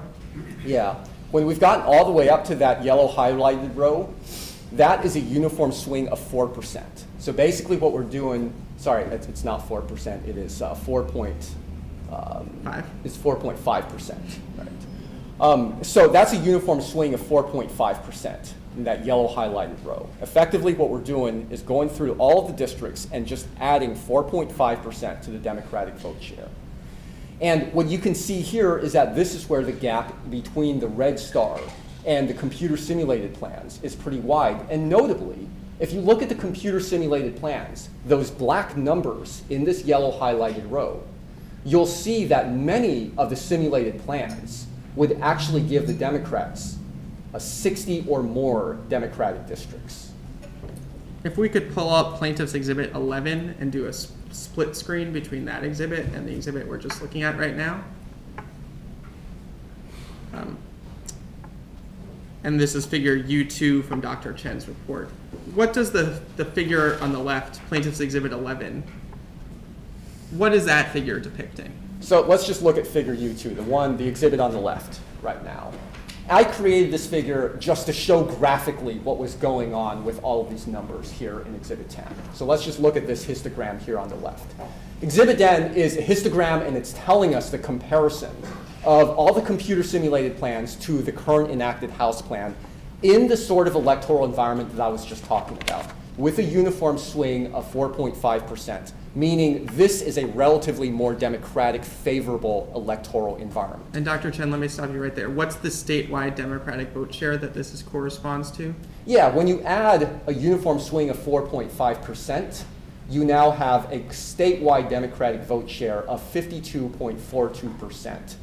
Democratic vote share. You could think of this as kind of a Democratic tied year, just intuitively. So what this figure on the left is showing us is what is the gap between the enacted plan and the computer simulated plans in this 52.42% Democratic tied election environment. And that is what this figure on the left is showing us. We can see that the current enacted House plan under this electoral environment creates 48 Democratic districts. But then you look at the simulated plans in the right black bars, and you can see that the most common outcome is 59 Democratic districts. And that's an outcome that occurs 26.2% of the time. And what about the bar just to the right of that? Well, that would be 60 Democratic districts. And so that is the second most common outcome. And in general, you can see that there are quite a few simulated plans here that actually give the Democrats 60 districts or more. If we could go back to just Plaintiff's Exhibit 10, which is the uniform swing chart with all the red stars. Let's move one row up from where we just were. Now looking at the row that says 52.92% Democratic statewide vote share. What does that row show? So now we're going to apply an even more slightly larger uniform swing. Specifically, this is a uniform swing now of 5%. So again, we're starting with the statewide baseline of 47.92% using the 2010 to 16 statewide election composite.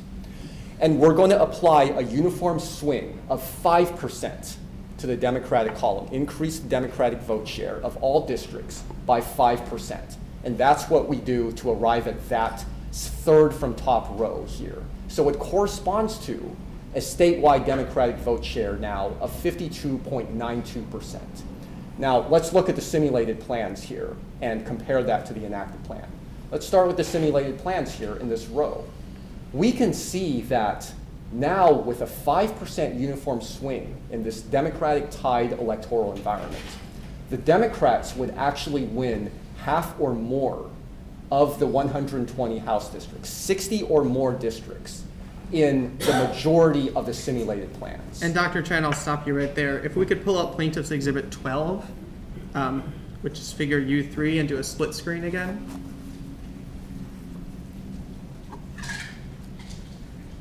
What does Plaintiff's Exhibit 12 on the left side of the monitors here, what is that showing? This is just a figure I created to be able to show those numbers a little bit more graphically. So it'll be a little bit easier to see with this histogram that is here in Exhibit 12. So it's the same electoral environment with a statewide 52.92% Democratic vote share, which corresponds to a plus 5% uniform swing on the Democratic side. We're just bumping up all the districts by 5%. And here's what happens in that electoral environment. The majority of the computer simulated plans actually give the Democrats 60 or more districts in the House. So the majority of the simulations. And then we look to the far left. That's where the current enacted House plan is. Even under this electoral environment, Democrats would only get 51 districts under the current enacted House plan. And so that's showing us that even in this extreme Democratic electoral tide sort of environment, that is when we have a really wide gap between the computer simulated plans and the current enacted House plan. If we could go back to just the figure on the right again, the uniform swing chart with all the red stars, and unhighlight that row. Dr. Chen, I'm going to represent to you that in the 2018 state House elections, Democrats won 55 seats in the House. Does this chart show you anything about the kind of electoral environment that produces 55 Democratic seats under the enacted plan, under the red stars? Yeah, so let's look at where 55 is along the horizontal axis. And then you go all the way up and see where the red star starts to correspond to 55. And it's right around the top row of this figure, which is where the red star finally reaches the number 55. So that what that's telling us is that it's about a uniform swing of 6% is where we start to see the number 55 occurring with the red star. And what results would you see under your simulated plans in that kind of electoral environment? That's what's really striking here. Look at the simulated plans, those numbers in this top row of this figure. Almost every single one, 998 out of the 1,000 computer simulated plans, would give the Democrats 60 or more districts. So only 2 plans would, 998 of them do. And that range actually goes all the way up to, at the far right, 67. So in some of the simulated plans, Democrats would actually win as many as 67. But it's almost always 60 or higher. Dr. Chen, I'm also going to now represent to you that in the 2018 elections, if you just took the actual votes from all 120 state house races, there was no statewide elections in 2018 in North Carolina, but if you just took all of the individual 120 state house races and tally up all the votes for Democrats and all the votes for Republicans, Democrats won, I think it's about 51.2% of the vote if you just aggregate those numbers. Why can't you just superimpose 51.2% on this chart here on the left side of the chart to see how many districts Democrats would have won under your simulations? No, you can't do that. For the same reasons that we talked about earlier today, why it doesn't really make sense to use aggregated state legislative election results to compare the partisanship of the districts. And so just as a starting point, what this figure is based on is the same statewide elections that Representative Lewis laid out that the General Assembly, or that the redistricting process used. But again, the point is that it's not really appropriate to be comparing the partisanship of districts using legislative elections because they are subject to anomalous or idiosyncratic district-specific factors. More specifically, imagine the sort of district that is drawn to have a partisan skew. If a district is drawn to have a biased or a skewed partisanship, that could result in that district or such districts having relatively less competitive elections, less quality challengers, and thus having even more skewed election results in legislative elections. Again, these are these sorts of district-specific idiosyncratic factors. So if you have skewed districts, you might have uncompetitive skewed election results, and adding them up and trying to superimpose that on this figure would be an unreliable way of measuring statewide partisanship. So just to unpack that a little bit, you're saying that if the current districts as drawn produce a lot of uncompetitive races, that the structure of the current districts producing those uncompetitive races could affect the 51.2% aggregate statewide vote in a way that wouldn't necessarily be the case if the districts were structured differently. Have I got that right? That's exactly right. Dr. Chen, we talked earlier about political geography. Could you refresh us on whether political geography can create a natural advantage for one party over the other in terms of winning state legislative seats? Sure, of course it can. I mean, that's what I've studied a lot of in my academic research, is the idea that the geographic concentration of Democrats or Republicans in different parts of any given jurisdiction or any given state, that could skew redistricting outcomes, that could skew legislative election outcomes. Would your simulations capture any natural advantage that one party may have based on political geography?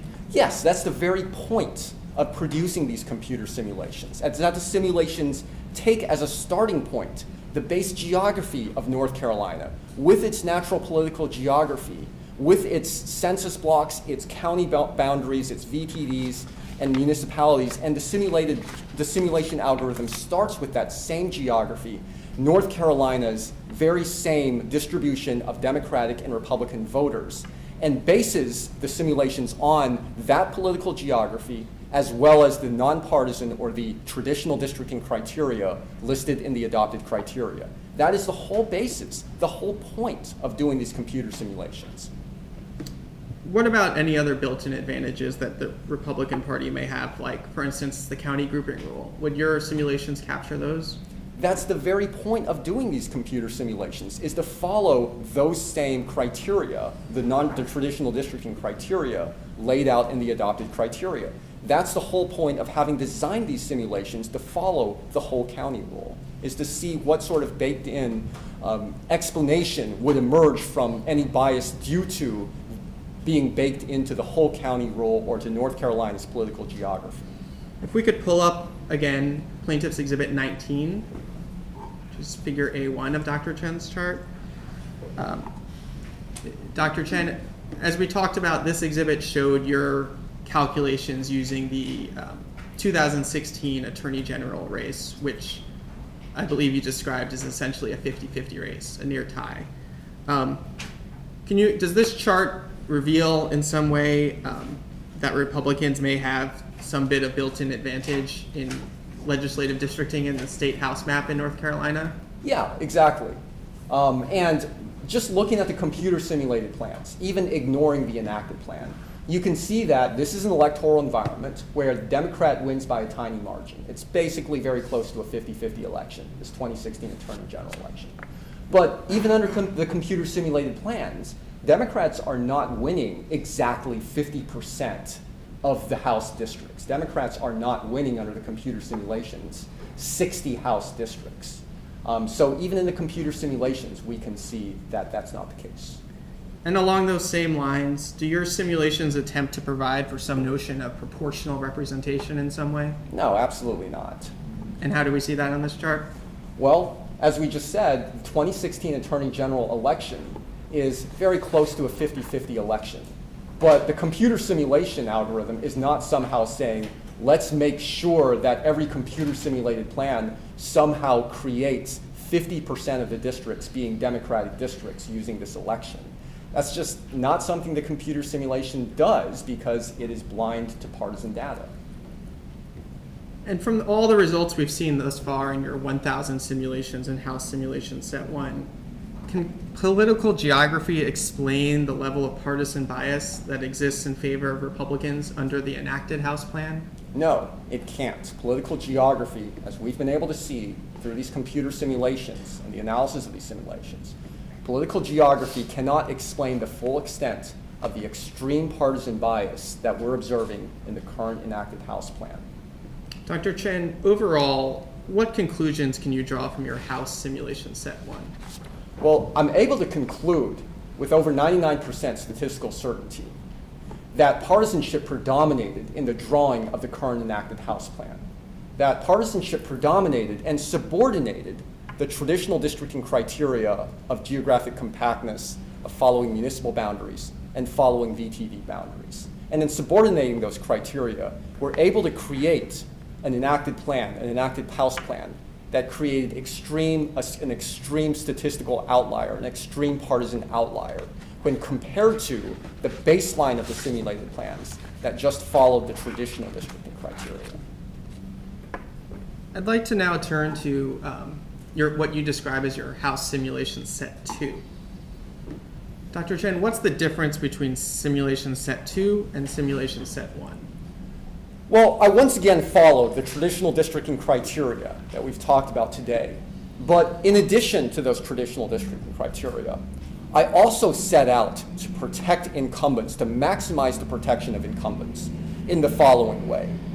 I made sure in House Simulation Set 2 that the number of incumbents that were not double paired, that were protected by not being double bunked into a district with another incumbent, that number of protected incumbents would be maximized. And in particular, I made sure that the very same set of incumbents, as was protected under the enacted plan, the enacted House plan, were also protected under every single simulated plan. Why did you run this analysis in Simulation Set 2? I wanted to ask whether or not a hypothetical effort by the General Assembly to protect incumbents in a nonpartisan manner could possibly explain or account for the extreme partisan bias that we just saw in the current enacted House plan. If we could pull up, again, Plaintiff's Exhibit 588, which were the adopted criteria. Dr. Chen, if you look at the second sentence of this criterion, it reads, "The committee may make reasonable efforts to ensure voters have a reasonable opportunity to elect non-paired incumbents of either party to a district in the 2017 House and Senate plans." Do you see that, Dr. Chen? Yes, sir. To the extent one were to interpret that sentence to provide not just for avoiding pairing incumbents in the same district, but also to try to put incumbents in districts that are politically favorable to each incumbent, did you apply that criterion? I did not. Why not? Well, let's just think about how that would work. If you're taking these incumbents and you're drawing the districts in order to make sure that they're going to be more safely reelected, basically the idea of what you are representing to me is that one would draw partisan districts to match the partisanship of the incumbents. That is the very idea of baking in whatever partisan advantage one party currently has in terms of the number of incumbents. So just hypothetically, if the current set of incumbents is disproportionately in favor of Republicans, there are a lot more Republican incumbents than Democratic incumbents, then drawing the districts to help re-elect, to make sure the partisanship of those districts matches the incumbents' partisanship, would effectively freeze in or bake in the current existing partisan advantage of those incumbents, whatever that partisan skew is. And Dr. Chen, I'll represent to you that at the time the 2017 plans were drawn, Republicans had supermajorities in both chambers of the General Assembly. Given that fact, if one were to draw districts to try to put every single incumbent, Democrat and Republicans alike, in a district that would be politically favorable to them, what effect would that have? Well, that would obviously have the effect of freezing that supermajority, or it would tend to help freeze that supermajority. So let's walk through how exactly your algorithm applied the incumbency protection criterion that you did apply in terms of not pairing incumbent.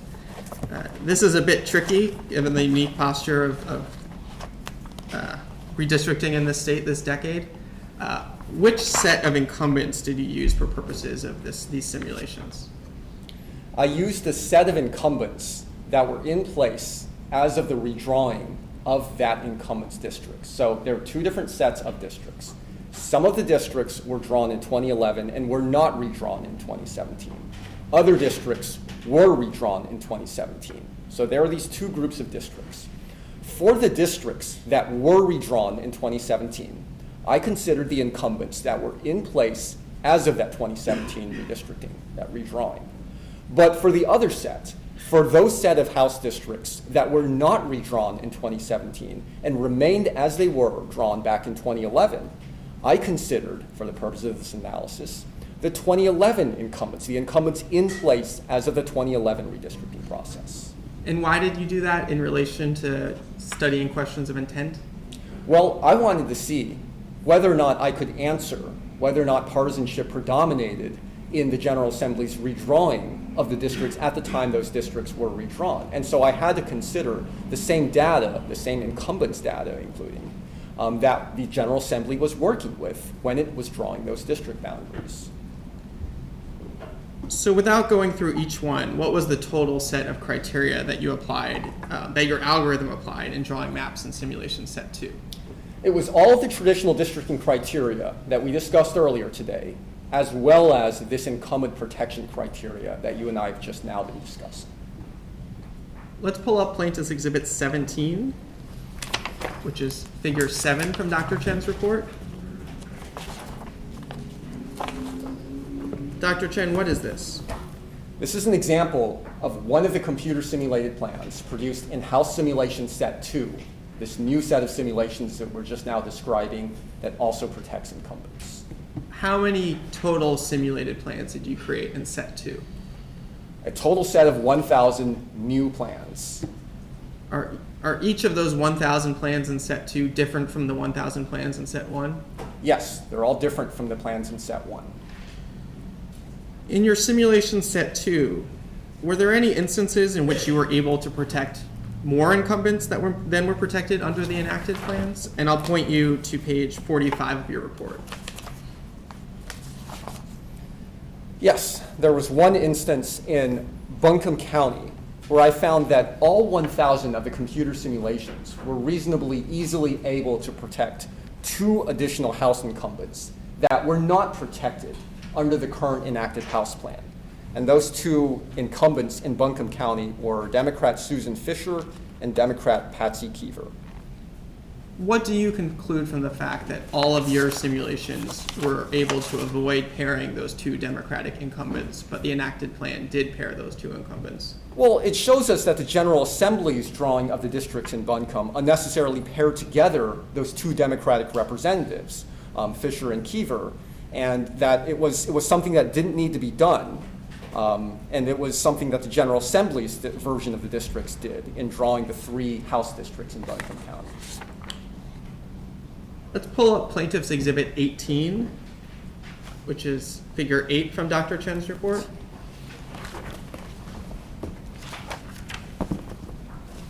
What does this figure show? Figure 8 here is a comparison of the computer simulated plans to the current enacted House plan for House Simulation Set 2. And here again, I've gone back to using the 2010 to 2016 statewide election composite to measure the partisanship of districts. And did you follow the same process here for measuring partisanship that you did for Simulation Set 1? Exactly.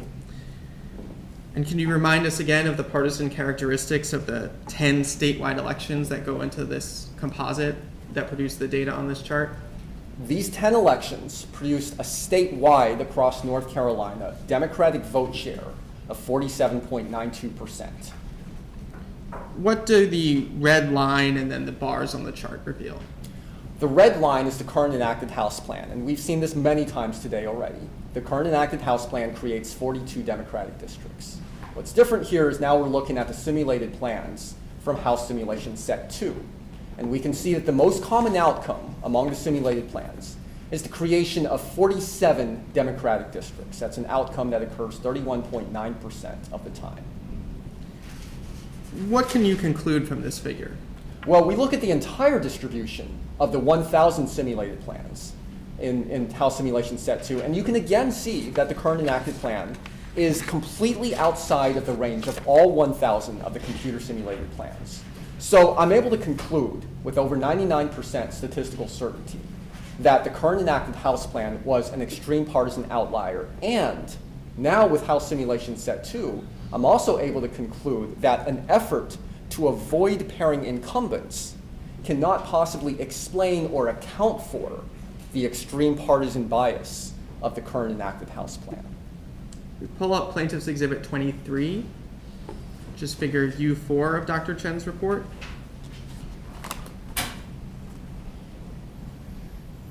What is this table showing? This is another uniform swing table that is exactly like the one that we spent quite a while talking about earlier today, except this time we're looking at House Simulation Set 2 instead of Set 1. And does this table reveal the same phenomena that we talked about earlier with your uniform swing analysis as we saw in Set 1? It shows us exactly the same thing, that the partisan gap between the current enacted House plan and the computer simulated plans widens in relatively more favorable electoral environments for the Democrats, and that gap is widest around the point at which Democrats would start winning half or more of the House districts under the computer simulated plans. If we could pull up Plaintiff's Exhibit 7, which is Table 5 of Dr. Chen's report. What does this table contain? This is a table presenting some summary descriptions of, number one, the current enacted House plan, which is described in the first column, and then the House Simulation Set 1, described in the second column, and then Simulation Set 2 in the final column on the right. If you could, Dr. Chen, just walk us through these summary statistics, starting with the third row that says municipal splits, and then going through the final row that shows polls be pauper. Sure, so let's start with the split municipalities row. And basically what this row tells us is that the current enacted House plan splits significantly more municipalities than every one of the computer simulated plans. The House plan, the current enacted House plan, splits 79 municipalities. The Simulation Set 1 plan split from 38 to 55, and the Simulation Set 2 plan split from 44 to 61 municipalities. Now let's go to the next row, the split VTDs row. And we see the same pattern here. The House plan, the current enacted House plan, splits 48 VTDs. But House Simulation Set 1 managed to split only 6 to 18 VTDs, and Set 2 split from 7 to 20 VTDs. Now let's go to the next row for REOC score, average REOC score. And again, remember that average REOC score, or REOC score, is measured such that higher REOC scores indicate greater compactness. So the current enacted House plan has a REOC score of 0.412. Meanwhile, House Simulation Set 1 has REOC scores ranging from 0.4.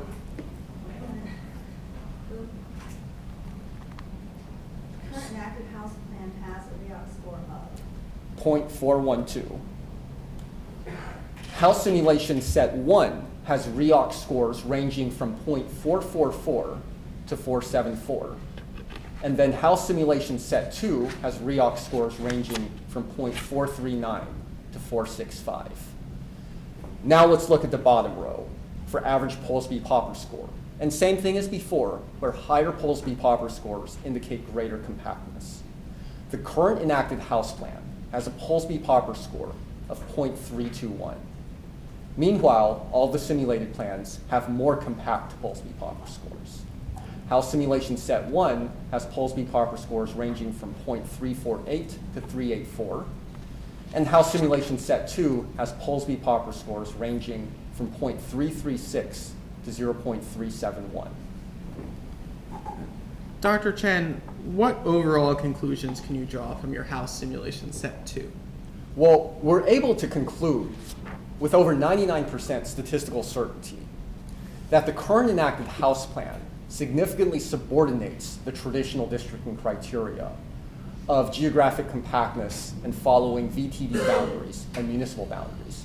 And it subordinated those criteria in the pursuit of partisan intent or partisan goal. And in particular, we're also able to conclude that these conclusions, these findings, are not changed by an effort by the General Assembly to protect incumbents or to protect as many incumbents in a nonpartisan manner as possible. Mr. Jacobson, we're going to take a 15-minute break, and we'll resume at 11:15. Yes, sir. The Superior Court stands at 15 minutes.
So I understand we had some technical issues that hopefully have been resolved. So, Mr. Jacobson, proceed, sir.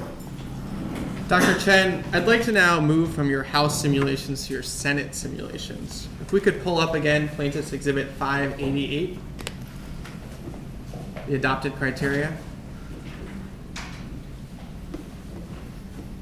For your Senate simulation set 1, Dr. Chen, without ticking through each of them again, what criteria did your algorithm use to draw state Senate districts?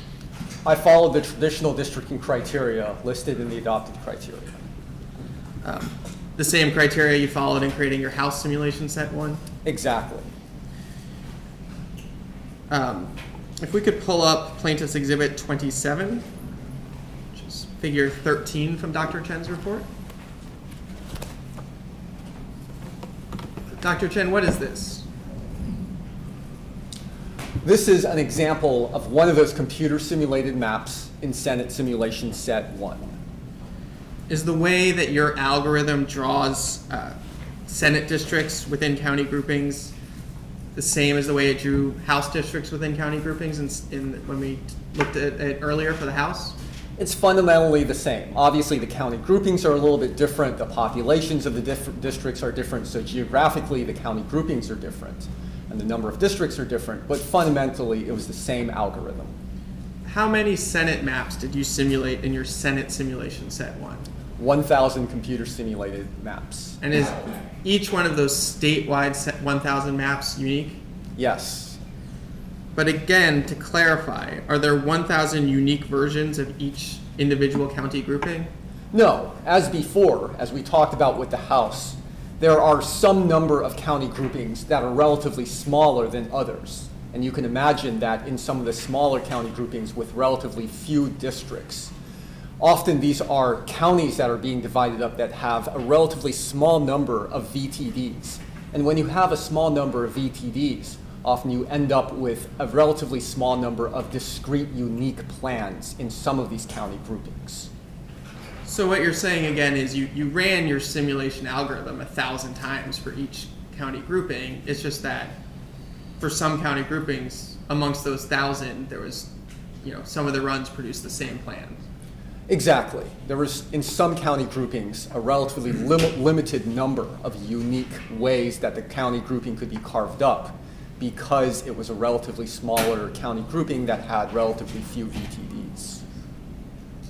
Pull up Plaintiff's Exhibit 34, which is figure 17 from Dr. Chen's report. What do the data in this chart reveal? This is describing Senate simulation set 1. And again, we've got 1,000 computer simulated plans, and we're going to compare them to the enacted current Senate plan. And here, we're going to compare them along the number of municipalities that are split into multiple districts. And so what do the data show in terms of comparing the enacted Senate plan to your 1,000 simulated plans in set 1? So let's start with the computer simulated plans. That's that histogram, these black bars that we see in this figure. And that histogram is showing us that all of the computer simulated plans split from 8 to 12 municipalities into multiple districts. And in fact, the most common outcome is 9 split municipalities. This is an outcome that occurs almost 2/3 of the time. So that's the simulation distribution. Now, let's look to the far right at the dashed red line. That's the enacted plan. The enacted Senate plan splits 25 municipalities, far more than every single one of the computer simulated plans. As a whole, what can you conclude from the data in this chart? We're able to conclude with over 99% statistical certainty that the enacted plan is an extreme statistical outlier in terms of the number of municipalities split, and that the enacted plan clearly subordinates the traditional districting criteria of following municipal boundaries. Pull up Plaintiff's Exhibit 35, which is figure 18 from Dr. Chen's report. What do the data in this chart show? Here we're looking at Senate simulation set 1 compared to the enacted current Senate plan in terms of the number of VTDs that are split into multiple districts. And so let's just start by looking at the black bars here. the simulated plans range from 0 to 3 VTDs being split into multiple districts. And you can see that the most common outcome is 2 municipalities being split, and that occurs 80% of the time. So that's the entire range of the simulated plans here. Now, let's look to the right at the red dashed line. And the enacted current Senate plan splits 5 VTDs. So that's entirely outside of the range of all the computer simulated plans. And so, as a whole, what do you conclude from the data in this chart? Well, I'm able to conclude with 99% statistical certainty that the 2017 enacted Senate plan is an outlier that creates more split VTDs than all of the computer simulated plans. Pull up Plaintiff's Exhibit 33, which is figure 16 from Dr. Chen's report. We saw a version of this chart before in the House, but again, what do the gray circles in this chart represent? This time, the 1,000 gray circles in this figure represent the 1,000 computer simulated plans in Senate Simulation Set 1. How about the red star? The red star at the bottom left is the current enacted Senate plan. And so, and what's being depicted alongst the horizontal and vertical axes in this chart? These are the 2 measures of compactness that we've been talking about that came from the adopted criteria. So just as before, along the horizontal axis, that's the REOC score of all of these districting plans. And again, just as a reminder, higher REOC scores mean more compact districting plans. So what we see along the horizontal axis is that all of the simulated plans range from about 0.44, most of the simulated plans range from about 0.44 to just under 0.46 on the REOC score. Whereas the current enacted Senate plan, at the far left bottom of this figure, that red star, creates a REOC score of under 0.43. And along the vertical axis, that's the Polsby-Popper score that we talked about before, that other measure of compactness. And using this measure of compactness, we can see that the simulated plans are mostly between about 0.37 to about 0.4, or a little under 0.4. That's the simulated range. Now, let's look again at the red star at the bottom at the bottom left.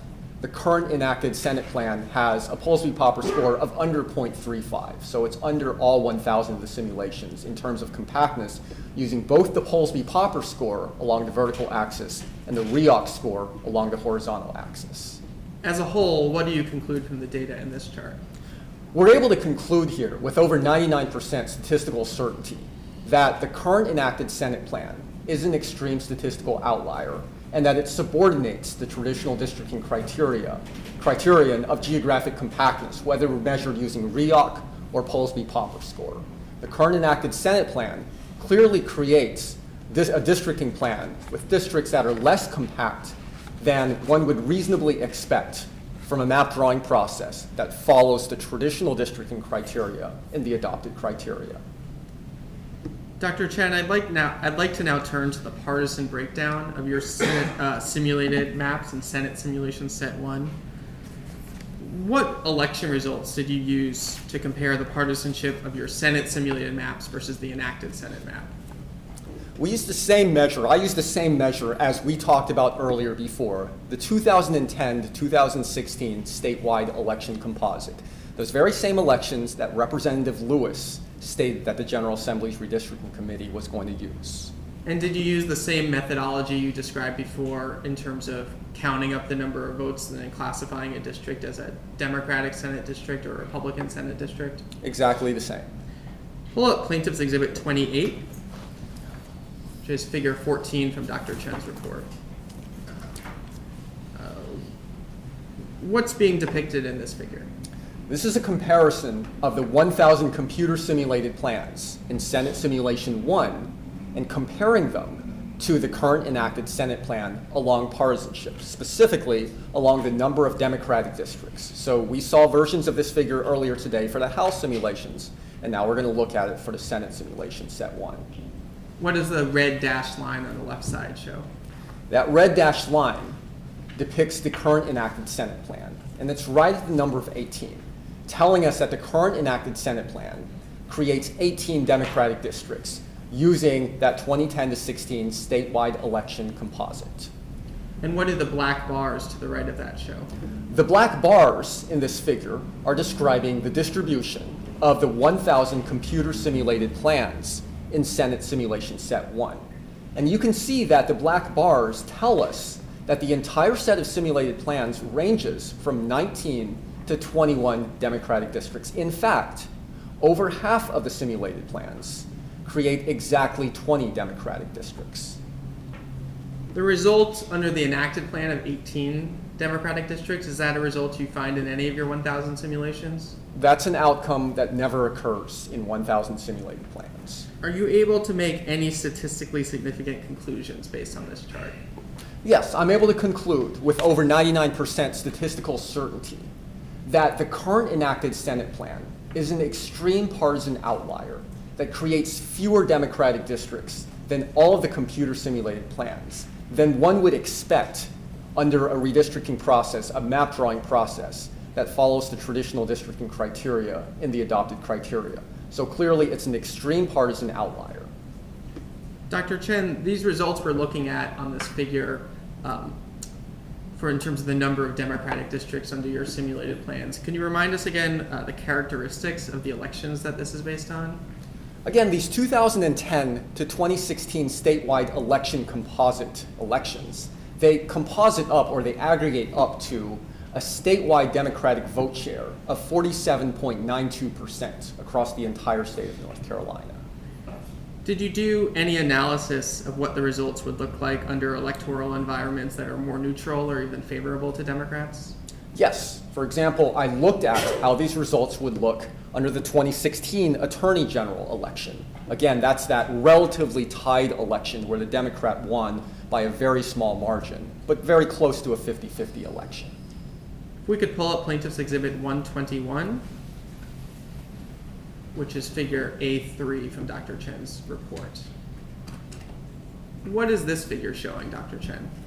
This figure is doing that comparison, that same comparison of Senate Simulation Set 1 to the current enacted plan, except with this time we're using the 2016 Attorney General election, that pretty close to a 50-50 election.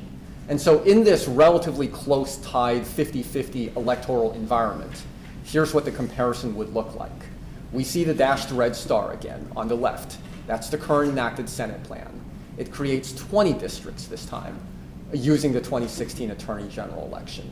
Now we look at the black bars, and those are the simulated plans. And you can see that the range goes from 21 to 24. But the most common outcome is right there at 23, that tallest black bar. That's an outcome, 20 Democratic districts, that occurs a little over 75% of the time in the simulated plans. So how many additional seats do Democrats win in this 50-50 electoral environment under your simulated plans versus the enacted plan? Well, we can see that with the most common simulated plan, with this most common simulated plan outcome, there are 3 additional Democratic districts that emerge under these simulated plans, 23 versus 20 in the enacted plan. Dr. Chen, did you also perform a uniform swing analysis of your Senate simulations like you did with the House? Yes, sir. We could pull up Plaintiff's Exhibit 29, which is figure U7 from Dr. Chen's report. Let's again walk through this chart piece by piece. Looking at the vertical axis going from bottom to top, what's the starting point for your uniform swing analysis? Like before, that starting point is going to be that middle row where you see uniform swing of 0%, and it says 47.92%. And again, that same starting point as before, where if you use the 2010 to 2016 statewide election composite and make no adjustments at all, no uniform swing, a uniform swing of 0, that's what that 47.92% statewide Democratic vote share comes from. So that's the starting point. And if you move just on that same row, if you move along the dotted line to the right, what do the red star and then the numbers next to it represent? So this is that same electoral environment with no uniform swing, and the red star is going to tell us how many Democratic districts there are in the current enacted Senate plan. And this is the same thing that we saw a couple of exhibits ago. It's 18. The red star tells us that the current enacted Senate plan has 18 Democratic districts. And how about the numbers to the right of it? So just like before, when we looked at a similar figure for the House, the numbers here are going to tell us about the distribution of the simulated plans.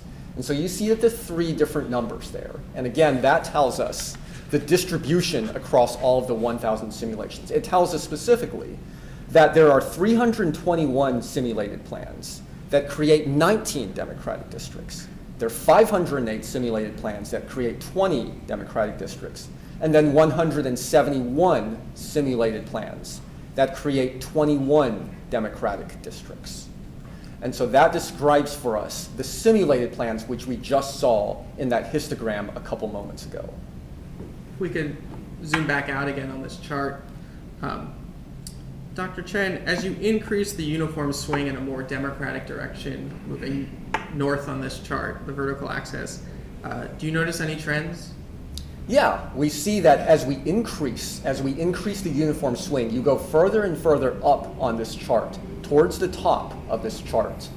First of all, what does that mean? We're adding a uniform swing. We're adding to the Democratic vote share. We are looking at electoral environments that are relatively more even and then more favorable for the Democrats. And what happens when you do that, further up on the chart, is the gap between the red star, the current enacted Senate plan, the gap between the red star and the simulated plans widens. And that it gets wider in electoral environments closer to the points at which Democrats would be able to win half or more of the districts under the computer simulated plans. Let's look at the row for 51.92% statewide Democratic vote share. And if we go along that row, what does that reveal? So we're looking at that highlighted yellow row, 51.92%. And that is an electoral environment where we have a uniform swing of plus 4%. Therefore, the statewide Democratic vote share is 51.92%. This is the electoral environment, now that we look at the simulated plans on this row, this is the electoral environment where over half, in fact, the vast majority of the simulated plans would give the Democrats 25 or more districts, Senate districts. So this is the point at which the electoral environment is such that under the simulations, we could expect that the Democrats would win a half or a majority of the chamber, of the Senate chamber. And Dr. Chen, if we could pull up Plaintiff's Exhibit 30 now and do a split screen again like we did last time. This is figure U8 from Dr. Chen's report. What is Exhibit 30 showing, and how does it relate to what you were just talking about with this row for 51.92% Democratic vote, statewide vote share? Exhibit 30 on the left is just showing us exactly the same data that we see on the right side of the screen with the yellow highlighted row. It's telling us the sort of comparisons of the simulated plans to the enacted Senate plan in the electoral environment with a plus 4% uniform swing, which means that the Democratic vote share statewide would be 51.92%. And so we're examining the distribution of the simulated plans and comparing them to the enacted plan in this histogram on the left. So is it fair to say, Dr. Chen, from these charts that this uniform swing analysis shows that in an electoral environment that produces a 51.92% Democratic vote share using statewide election results, that the vast majority of your simulated plans would produce either a tie or a Democratic majority in the Senate? Yeah, we're seeing that over 80% of the simulated plans would produce such an outcome, would give the Democrats 25 or more Senate seats of the 50 Senate seats of Senate districts. Is that the case under the enacted plan? No.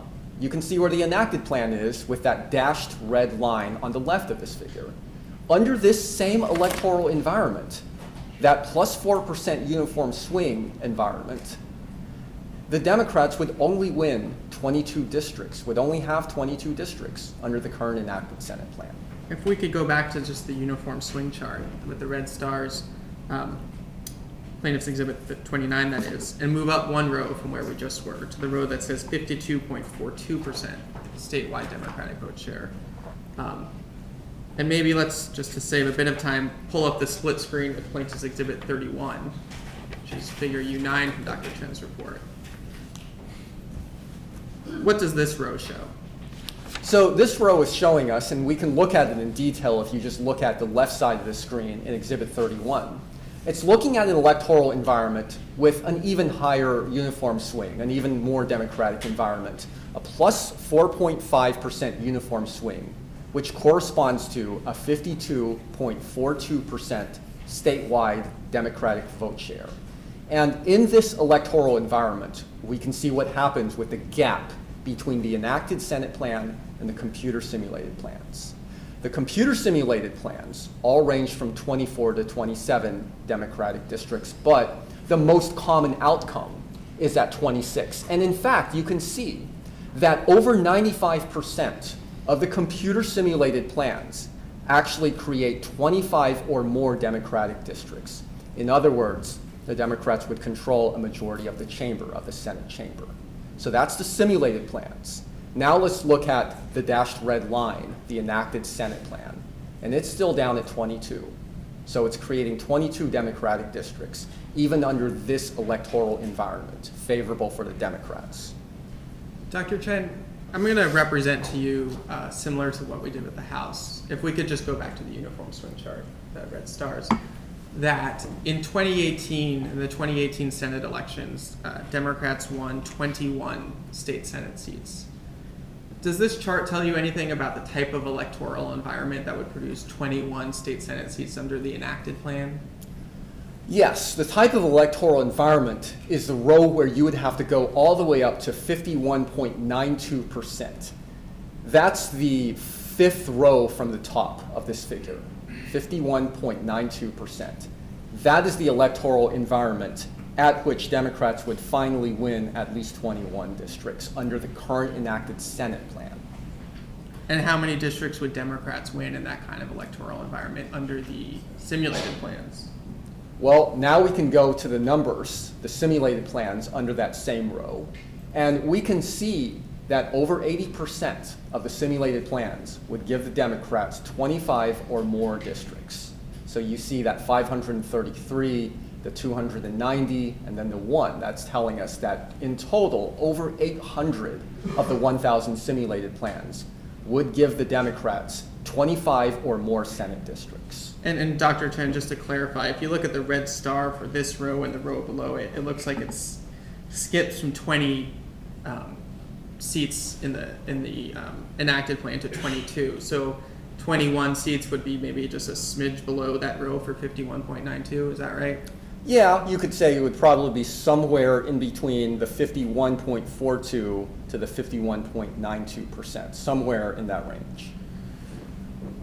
Dr. Chen, as we talked about earlier, do your Senate simulations capture the state's political geography and any other built-in advantages that Republicans may have? Yeah, that's the whole point of these computer simulations. The simulations and the algorithms start with North Carolina's very political geography, with the political boundaries, the county boundaries, the whole county rule, and the municipal and VTD boundaries. It starts with North Carolina's underlying political geography. And does this, looking now, if we zoom out again on this chart, take off the highlighting, does this chart show you anything about how the state's political geography might be affecting the results that you see under your simulated plans? Sure. I mean, we can look at the rows that are closest to 50%. So you can see that there's one row that's right at 49.92%.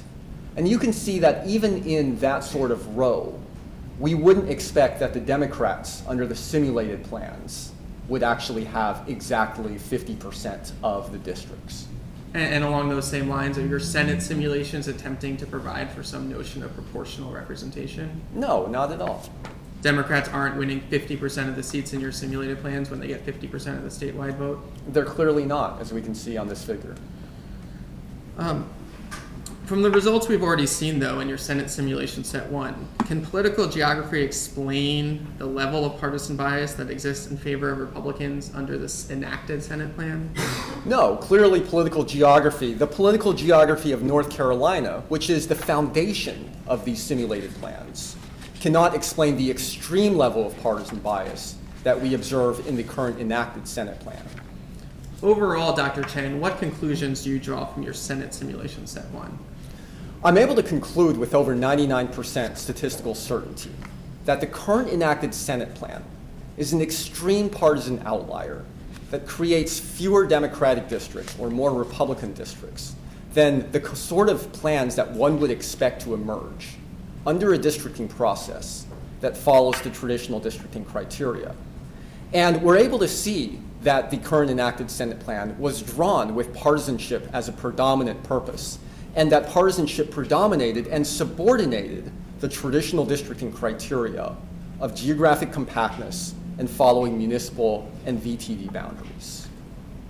Dr. Chen, did you conduct a second set of simulations for the Senate like you did for the House? Yes, I did.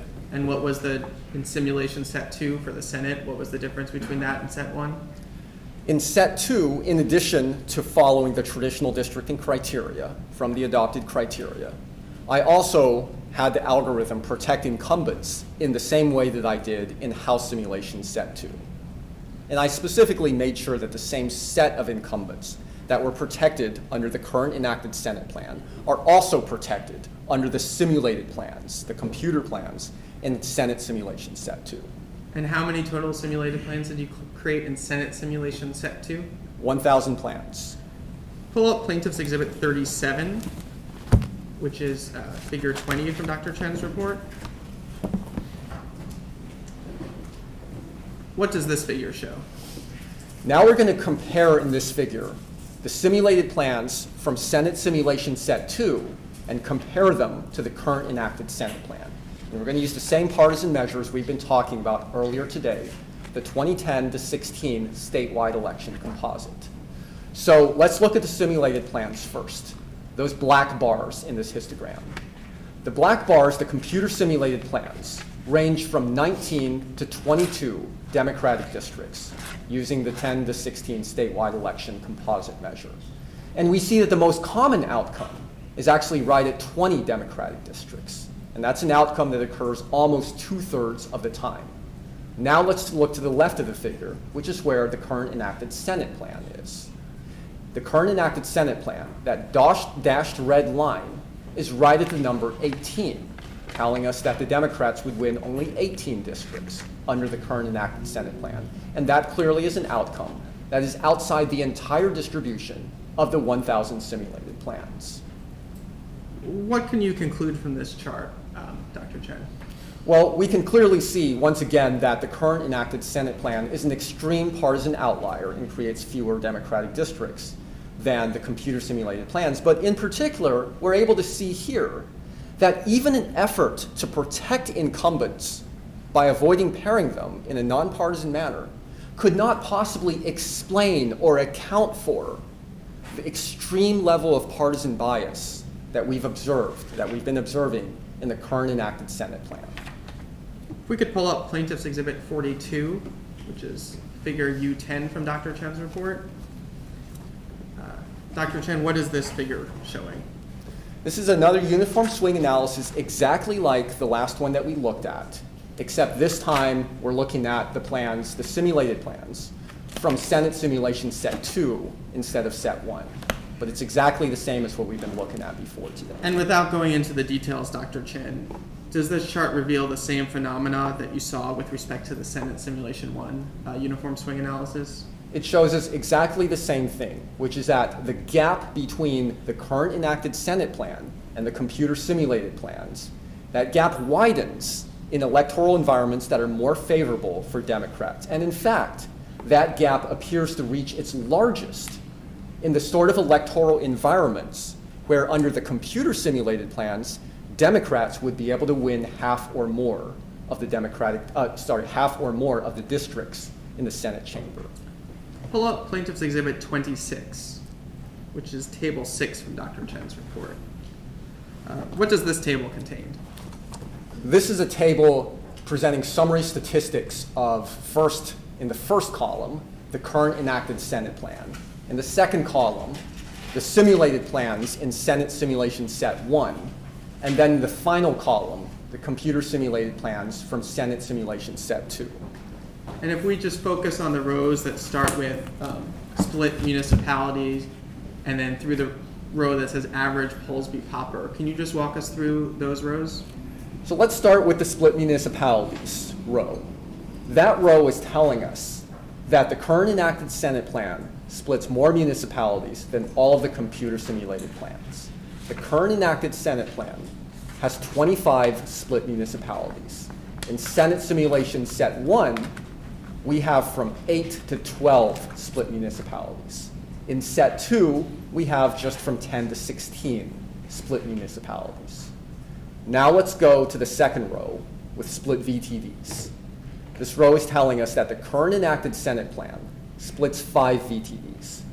And the simulation set 1 plans split from 0 to 3 VTDs. And the same for Senate simulation set 2, 0 to 3 split VTDs. Now we'll go to the next row that says average REOC score. Again, that's that measure of compactness where higher compactness scores, higher REOC scores, indicate greater compactness. So the current enacted Senate plan has a REOC score of 0.427. That's lower than, outside the entire range of the REOC scores for the simulated plans, which in set 1 range from 0.438 to 0.460, and in set 2 range from 0.433 to 0.458. We see a similar pattern under the Polsby-Popper score, the final row here, where the enacted Senate plan has a Polsby-Popper score of 0.348. That's lower than and outside of the entire distribution of all of the computer simulated plans, which in Senate simulation set 1 go from a 0.365 Polsby-Popper score to a 0.398. And in the Senate simulation set 2 go from 0.357 to 0.389. Dr. Chen, as a whole, what overall conclusions do you draw from Senate simulation set 2, and specifically with respect to whether an effort to avoid pairing incumbents can explain partisan bias or the subordination of traditional districting criteria? Well, I'm able to conclude overall that clearly the current enacted Senate plan is subordinating these traditional districting criteria of geographic compactness and following VTD and municipal boundaries.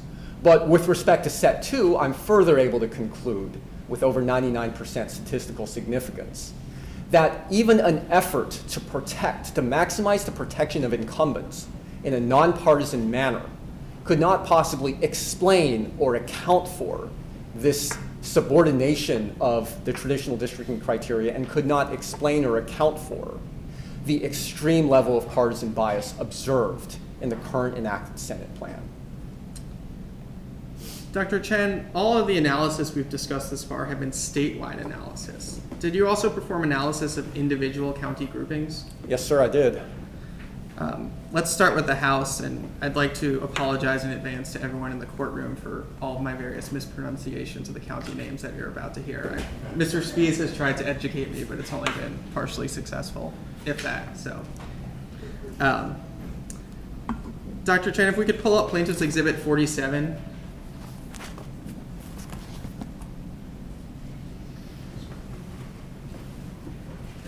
Let's just starting with this House county grouping as an example. This shows the Columbus, Pender, Robeson county grouping in the House.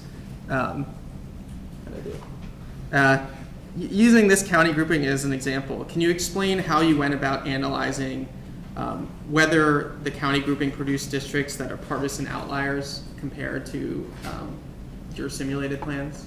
Sure. So the whole point of this analysis is to see whether each county grouping produces partisan outlier districts, individual districts. And so here's how this figure is laid out.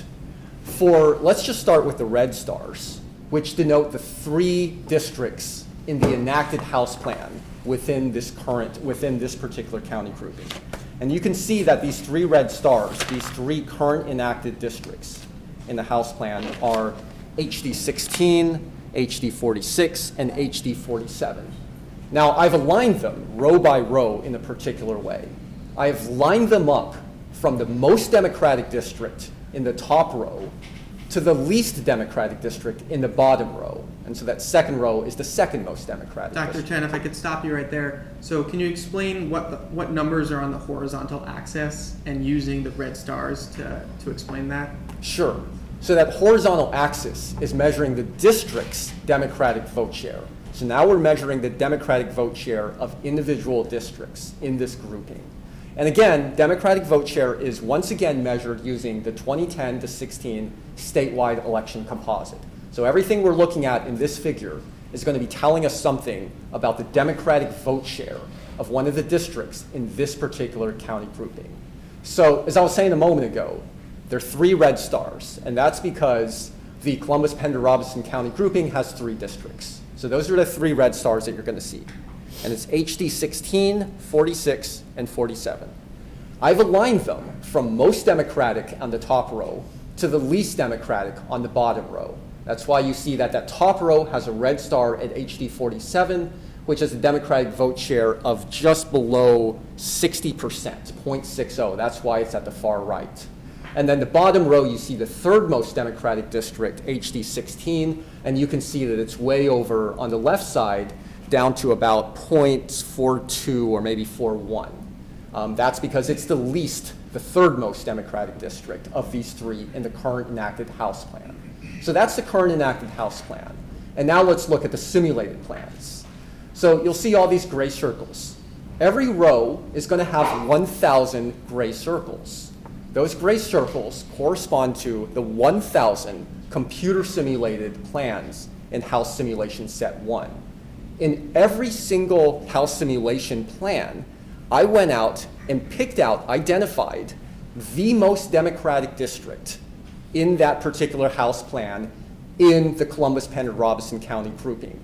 And then I plotted that gray circle right there on the first row, because for every plan that was the most Democratic district. So that's why it was plotted on the first row. And then I went through every one of the simulated plans and identified the second most Democratic district in the simulated plan for this county grouping. And I plotted that along the second row for second most Democratic district. And I did the same for third most Democratic district. So that's what all of these comparisons are, and that's why you see 3 rows, and for every one of these rows, you're always going to see 1 red star for the enacted plans district in that row, and then 1,000 gray circles for the computer simulated corresponding versions in that row for the, say the most Democratic district on the top row in each simulated plan. So Dr. Chen, if I could try to unpack that a little bit.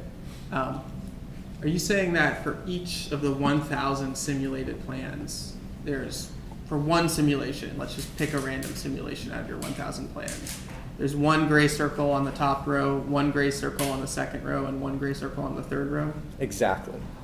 And you're saying that for that given plan, the gray circle on the top row will always be further to the right than the gray circle on the second row, which in turn will always be further to the right than the gray circle on the third row for that particular plan.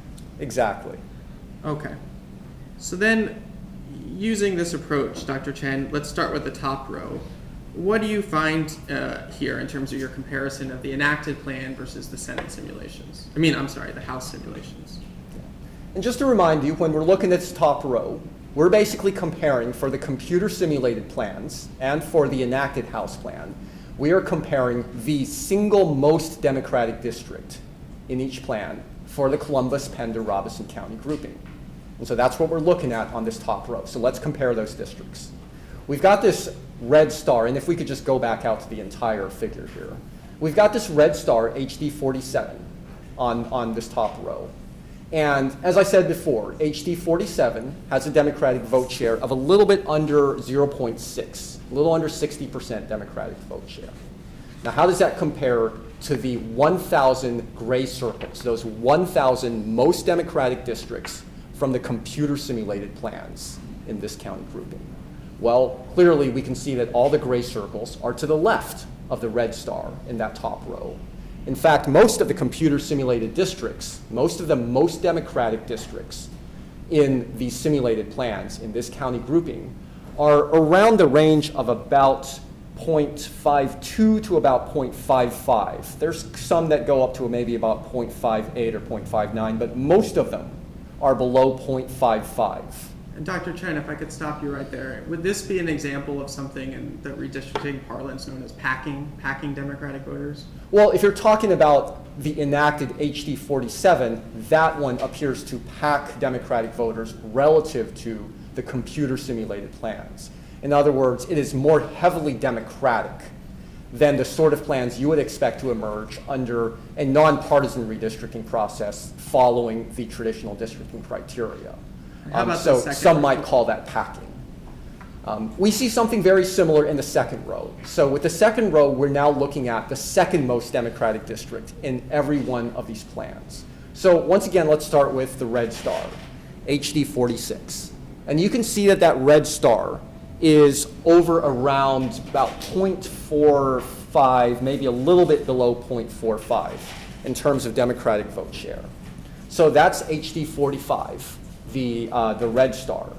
Now let's look at the gray circles on this row.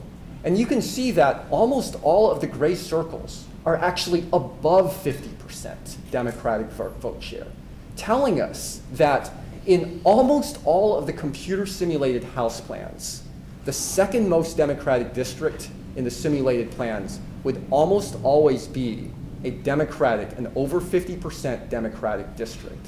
And that stands in contrast, of course, to the red star, the enacted district that we see in that second row. So Dr. Chen, how many total Democratic leaning districts are there in this county grouping under the enacted plan? Okay, and I just want to go back. I think a moment ago, I mistakenly called that HD 45, and obviously it's HD 46, so I just wanted to correct that. And if you could just ask your question Sure, again, so please. how many total Democratic leaning districts are there using this set of election data under the enacted plan in this grouping? Well, under the enacted plan, there's only going to be one Democratic leaning district. It's HD 47. And how about under your simulations? Under the simulated plans, there's almost always two. In the vast majority, almost all of the simulations would create two Democratic districts. And I should have mentioned this before, but the numbers in parentheses on the right side of this chart for each row, what do those two numbers in parentheses represent? So let's look at the parentheses numbers on the first row, on the top row. And you'll see there that I've written in parentheses 100%, 0%. All that's telling us is that 100% of the simulated districts in this row are to the left of the enacted district, HD 47. 0% of the simulated districts are to the right of the red star. That's just telling us how many simulated districts are to the left of and to the right of the red star. Dr. Chen, unless we otherwise note it as we're going through these county groupings, are your results for this individual grouping and the other county groupings we're going to look at essentially the same for your Senate simulation set 2 as they are for your Senate simulation set 1? Yes, they are. Pull up Plaintiff's Exhibit 48, which is figure 28 from Dr. Chen's report. What county grouping does this exhibit analyze? This is the Cumberland County grouping in the House plan. And what results do you find for this county grouping using the same methodology? Well, we see that there are 4 districts in the current, in this particular county grouping. And so, again, I've lined them from most Democratic on the top row to least Democratic on the bottom row. And overall, what you can see here is that this is a county grouping that produces 3 outlier districts. You see those 3 outlier districts on the first row, which has HD 42 of the enacted House plan, the first row, the second row, and the bottom row. So those 3 districts are partisan outlier districts produced by the enacted House plan's version of this county grouping. And I should have mentioned this before, Dr. Chen, the map that we see of the county grouping underneath exhibit, is that a map of the enacted plans districts? It is. It's the current enacted House plans district in this particular county grouping. And Dr. Chen, remind us, what set of election results are you using to measure these Democratic vote shares that we see on the horizontal axis? Again, I used the 2010 to 2016 statewide election composite, which we've talked about several times today. So if we were to use a set of election results like we've done, with the Attorney General race or the uniform swing, but if we were to use a set of election results that were more neutral or more favorable to Democrats, what would happen to those gray circles, say on the bottom row there for HD, the 4th most Democratic district? Well, those gray circles would move to the right. They would all shift further to the right. You would see more of them just above 50% Democratic vote share. Pull up Plaintiff's Exhibit 45, which is figure 25 from Dr. Chen's report.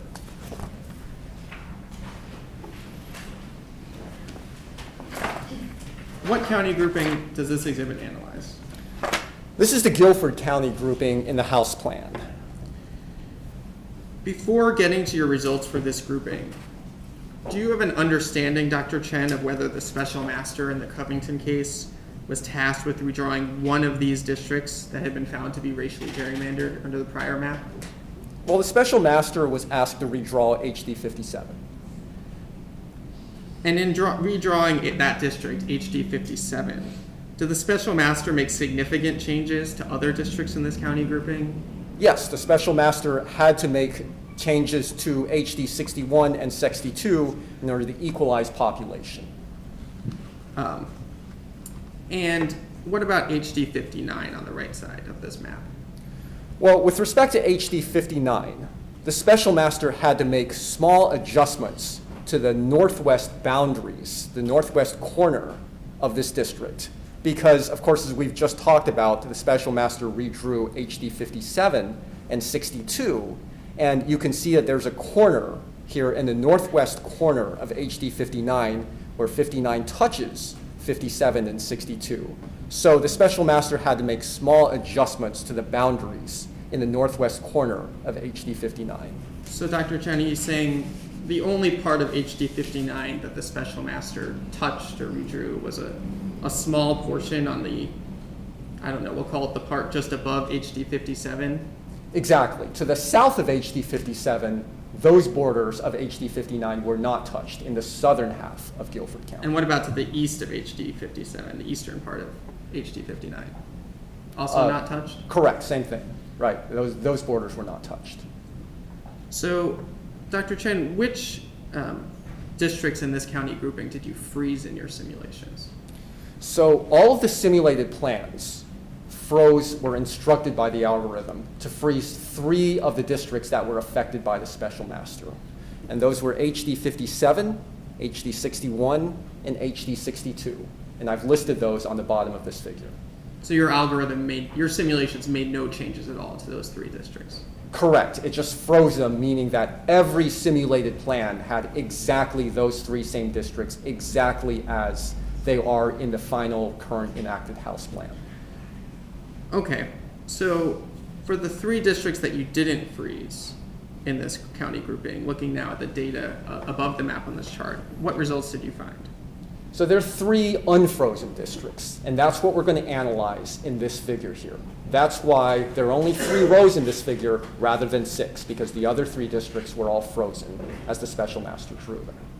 So we have 3 districts here, and what you can generally see from this figure is that this is now a county grouping that produces, where the current enacted House plan produces 3 partisan outlier districts. All 3 of these non-frozen districts are partisan outlier districts.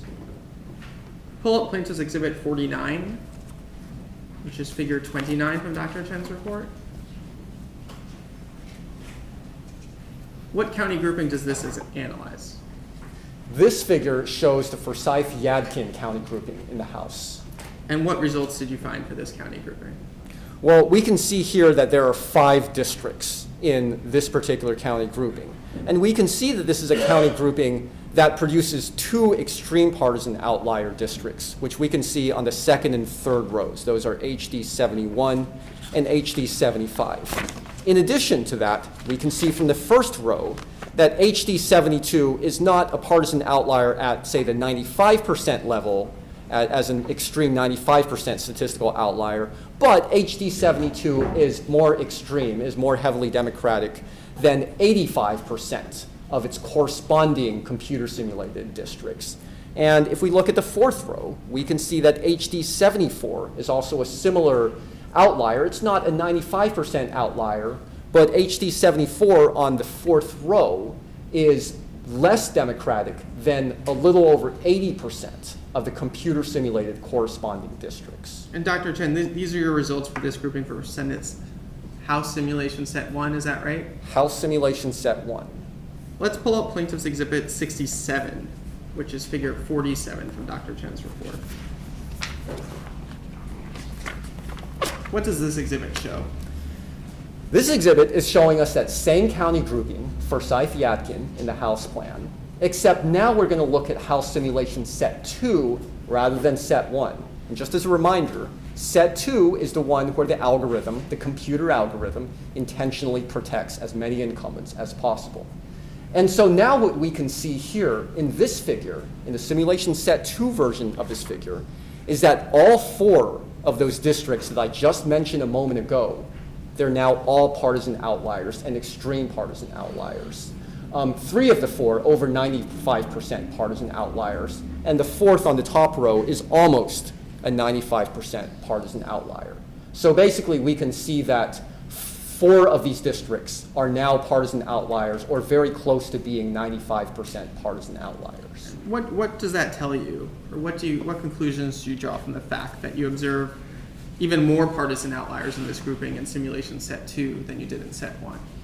Well, it allows us to conclude with very strong statistical certainty that if we're going to make the assumption that the General Assembly's map drawing process was trying to protect incumbents, then it's all the more notable and all the more clear that this is a county grouping that produces several extreme partisan outlier districts. Pull up Plaintiff's Exhibit 50, which is figure 30 from Dr. Chen's report.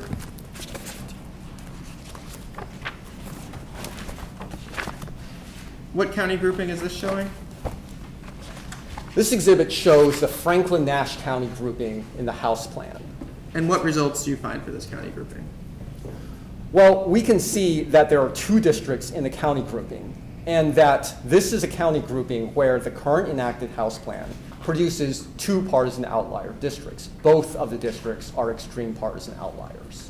And Dr. Chen, again, if looking at the bottom row, if we were to use a set of election results that was more neutral or more favorable to Democrats than the 2010 to 2016 results, what would happen to those gray circles in the bottom row?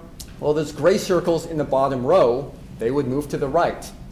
They would get closer to, or perhaps even match or exceed 50% Democratic vote share in a more Democratic favorable electoral environment. Dr. Chen, is there anything notable about this particular county grouping in terms of the number of unique simulated maps that you create? Yeah, there is. You can see here that the county grouping is set up with its 2 districts such that it's always going to be Nash County that's going to be split up into 2 districts, just because of the way the whole county rule works. So Nash is going to be split up, and we know that Nash County has a relatively small number of VTDs and municipalities. And so if you were doing a map drawing process that is trying to prioritize, trying to follow the traditional districting criteria in the adopted criteria and follow those VTD boundaries and municipal boundaries, then there's going to be a very limited, discrete number of unique ways that one can carve up Nash County in this county grouping while following the traditional districting criteria, while trying to follow VTD boundaries. So we should naturally expect, and in fact we do see, that there is a very small number of unique possible ways that one can carve up these boundaries while following the adopted criteria's traditional districting principles. And given that fact, what does it tell you that you find that both districts are extreme outliers in this grouping? Well, if you look at the gray circles in either one of these rows, you'll see that there are basically 5 unique ways that one can carve up this county grouping. Now here's the really notable part. So the simulations have shown that there are 5 different ways that one could reasonably expect to carve up this county grouping. It's a relatively small number, 5 unique possible ways of carving up this grouping while following the adopted criteria's traditional districting principles. And of those 5 ways, those red stars, the current enacted House plan, chose a plan, a set of districting boundaries that is very close to one of those 5. And in fact, it's the one that produces the most extreme partisanship of districts. In other words, look at the top row. There are 5 different rows of gray circles, 5 different columns of gray circles, indicating there are kind of 5 different unique possibilities. Of those 5 different possibilities, the HD25, the enacted House plan, chose the one that has the most extreme packing of voters. So that's why you see HD25 far out to the right and HD7 on the second row far out to the left. It's the most extreme version possible, basically. Dr. Chen, if we could pull up Plaintiff's Exhibit 51, which is figure 31 of your report. What county grouping is this analyzing? This is the Granville, Person, Vance, Warren county grouping in the House plan. Is there anything similar about this county grouping to the prior Nash-Franklin county grouping that we were just looking at? Yeah, it's the same phenomenon where if you look at the way that this county grouping is laid out, because of the whole county rule, because of county traversals, it's going to be Granville County that's going to be split up no matter what. So we know about Granville County that there's a relatively small number of VTDs and municipalities in Granville County. And so it's natural to expect that there will be a very limited number of unique possibilities, a very discrete, limited number of possible ways to carve up this county grouping. And that's exactly what we see in the simulated results. So how many unique ways does it look like how many unique maps does it look like your simulations created for this county grouping? We can see that there are 4 possibilities. And I know the 4th one is a little bit hard to see, but you'll see 3 very clear lines, and then in between the 2nd and 3rd line on the top row, there's actually a 4th one. So there are 4 different possibilities. And of those 4 possibilities, which one did the enacted plan match? Which one did the General Assembly pick? The General Assembly picked the one out of those 4 that create the most extreme partisan districts. And so that's why that red star on the top row is at the far right column, and the red star on the bottom row, HD2, it's at the far left column. The General Assembly picked the most partisan extreme of those possibilities. Pull up Plaintiff's Exhibit 52, which is Exhibit 32 from Dr. Chen's report. What county grouping does this show? This exhibit shows us the Lenore-Pitt county grouping in the House plan. And what results do you find in this county grouping? Well, we can see here that this county grouping, the enacted House plan, produces 2 partisan outlier districts. And Dr. Chen, this is something I should have asked you before, but for all of these county groupings, you were applying the same whole county rule that the legislature was applying? Exactly the same whole county rule. And so what does that tell you in terms of whether the whole county rule can explain the partisan outlier status of these districts? Well, clearly, if you look at the districts that were drawn within county groupings, within individual county groupings, that's not something that the whole county rule can explain. The whole county rule did not force the General Assembly to draw partisan outlier districts within individual county groupings. That's just not the way the whole county rule works. Pull up Plaintiff's Exhibit 53, which is figure 33 from Dr. Chen's report. What county grouping is this showing? This figure shows us the Mecklenburg county grouping in the House plan. What results do you find for this county grouping? Well, we can see here that this is a county grouping in which the current enacted House plan creates a large number of partisan outlier districts. And that would include all 4 districts on the bottom there, the ones that appear to be Republican leaning based on this set of election results? Yes, the 4 on the 4 bottom rows. Dr. Chen, I'm going to represent to you that in the 2018 House elections in North Carolina, Democrats actually won all 4 of those districts, HD 103, HD 98, HD 105. Are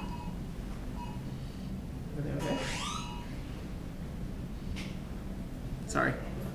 HD 105 and HD 104. So I'm going to represent to you that Democrats in the 2018 elections won all 4 of those districts. Does that mean that these districts aren't biased towards Republicans or weren't drawn to favor Republicans? No, the simulation results here in this figure are still illustrative in terms of the vote share that emerges in those elections.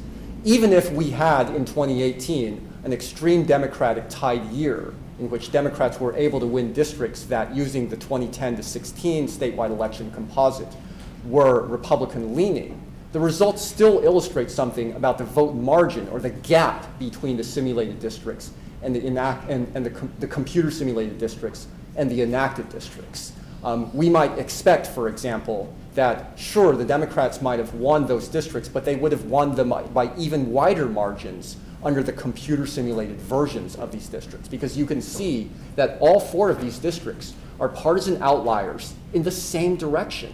The current enacted districts in those bottom 4 rows are all less Democratic leaning than the vast majority of these computer simulated plans for the corresponding rows.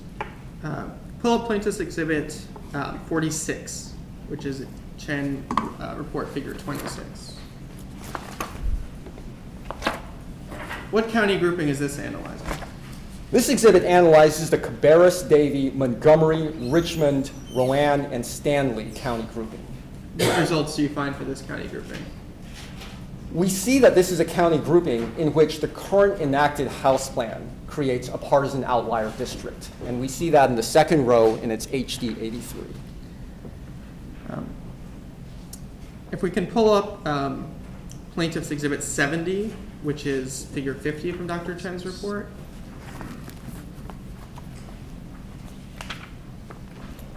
What is this exhibit showing? This is the same county grouping and the same figure, except that in this figure, now we're looking at House simulation set 2 instead of set 1.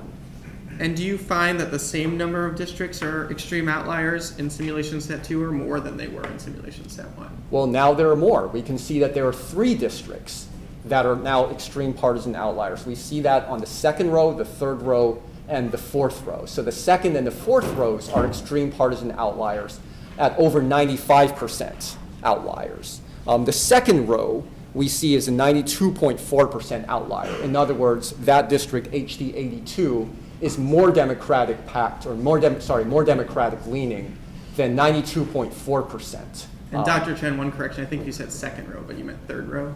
I'm sorry, I meant the third row, and I'm talking about HD 82, which is obviously on the third row, not the second. What does it tell you? What do you conclude from the fact that you find even more outlier districts in simulation set 2 than set 1 for this county grouping? Well, remember that the difference between House simulation set 2 versus 1 is that in set 2, the algorithm is intentionally maximizing the protection of incumbents. So assuming that the General Assembly was trying to protect incumbents, was trying to maximally protect incumbents, then it makes it all the more statistically clear that this is a county grouping in which the current enacted House plan is producing 3 partisan outlier districts. Pull up Plaintiff's Exhibit 54, which is Figure 34 from Dr. Chen's report.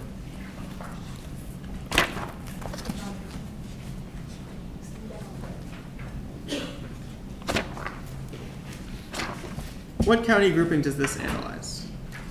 This exhibit is analyzing the Wake County grouping in the House plan. Before looking at your results for this Wake County county grouping, which version of the Wake County House county grouping did you look at for purposes of your analysis in this case? This is the enacted version in 2017. Dr. Chen, are you generally aware that this county grouping was recently redrawn? Yes. Do you know any of the details of the new county grouping? No, I don't. Okay, so just looking at your results then for the 2017 House plan enacted version of this county grouping, what did you find? So what I found here is that there are several districts that are partisan outliers, when compared to their corresponding computer simulated plans. And we can see that the second row depicting HD 33, as well as the 8th row depicting HD 40, the 9th row depicting HD 35. These are partisan outlier districts that are created under the current enacted House plan when compared to their corresponding computer simulated plans.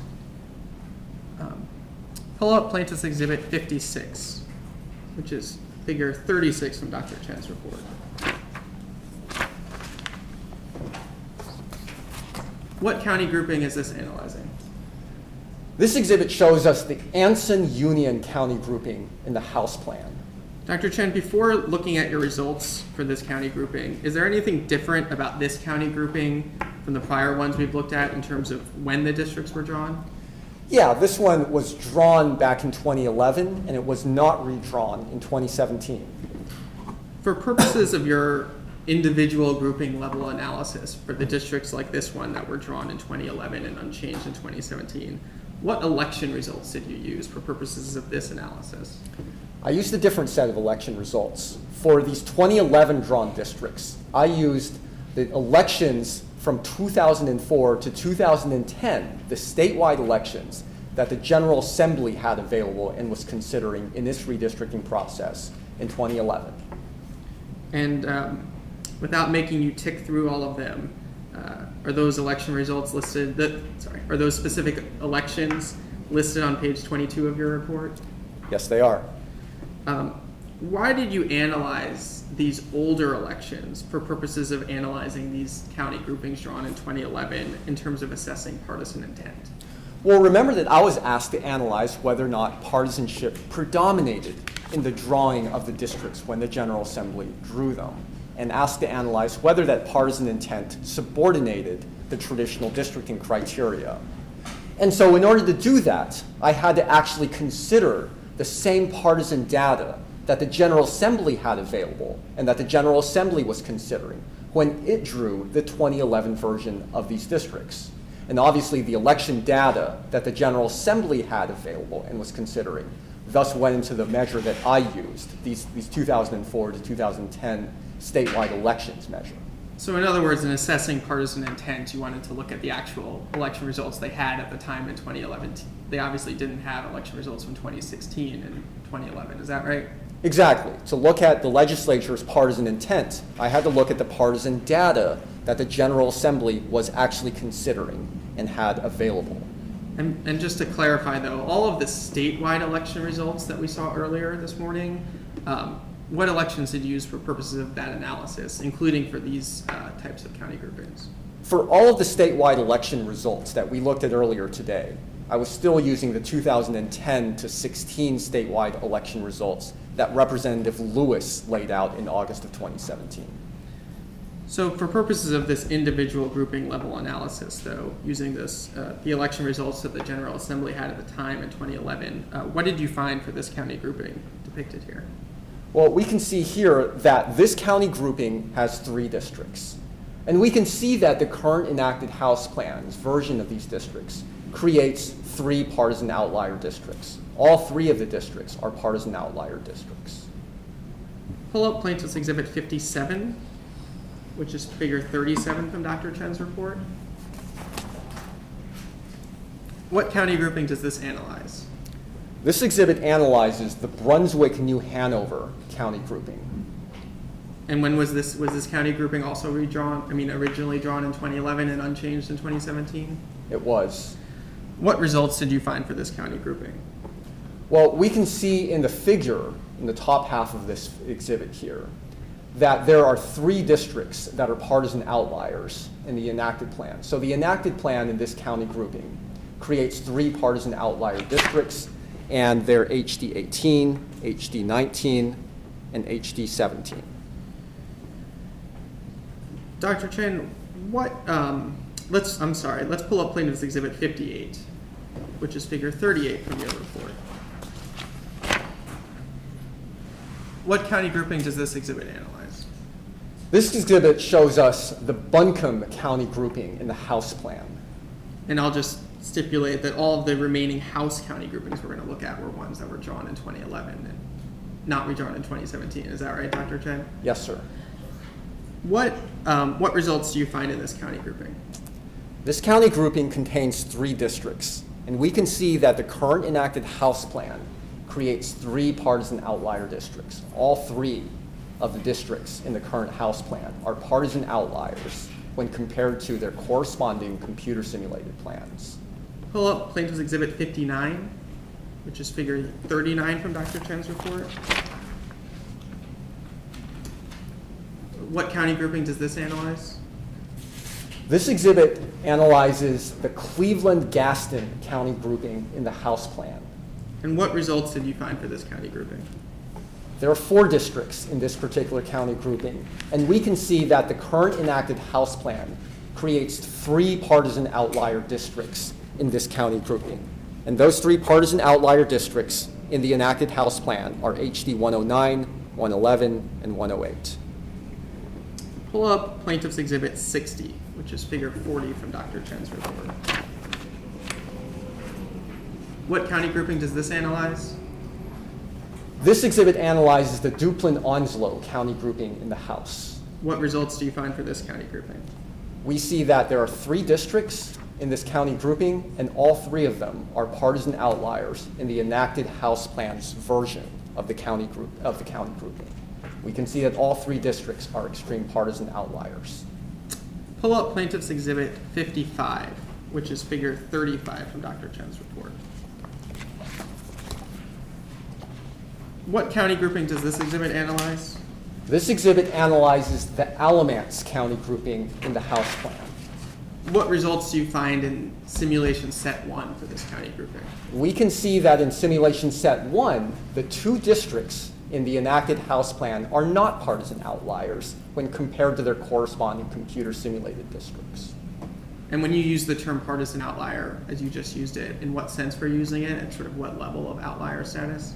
I'm saying that they're clearly not more extreme than 95% or say 90%. It's not really close to 95%. Instead, you see that there's only 77.8% and 74.5% of the simulated districts are more extreme or less extreme than the enacted versions of these districts. So that's the sense in which I said it was not a partisan outlier. But 77.8% of the plans, and the top row, for instance, would produce more Democratic-leaning districts than you get under the enacted plan for set 1? Yeah, I just meant that it wasn't an extreme 95% partisan outlier. It's still not at the middle of the distribution, certainly. It's still more extreme than 77.8%, which is still the vast majority of the simulated districts, just not 95%.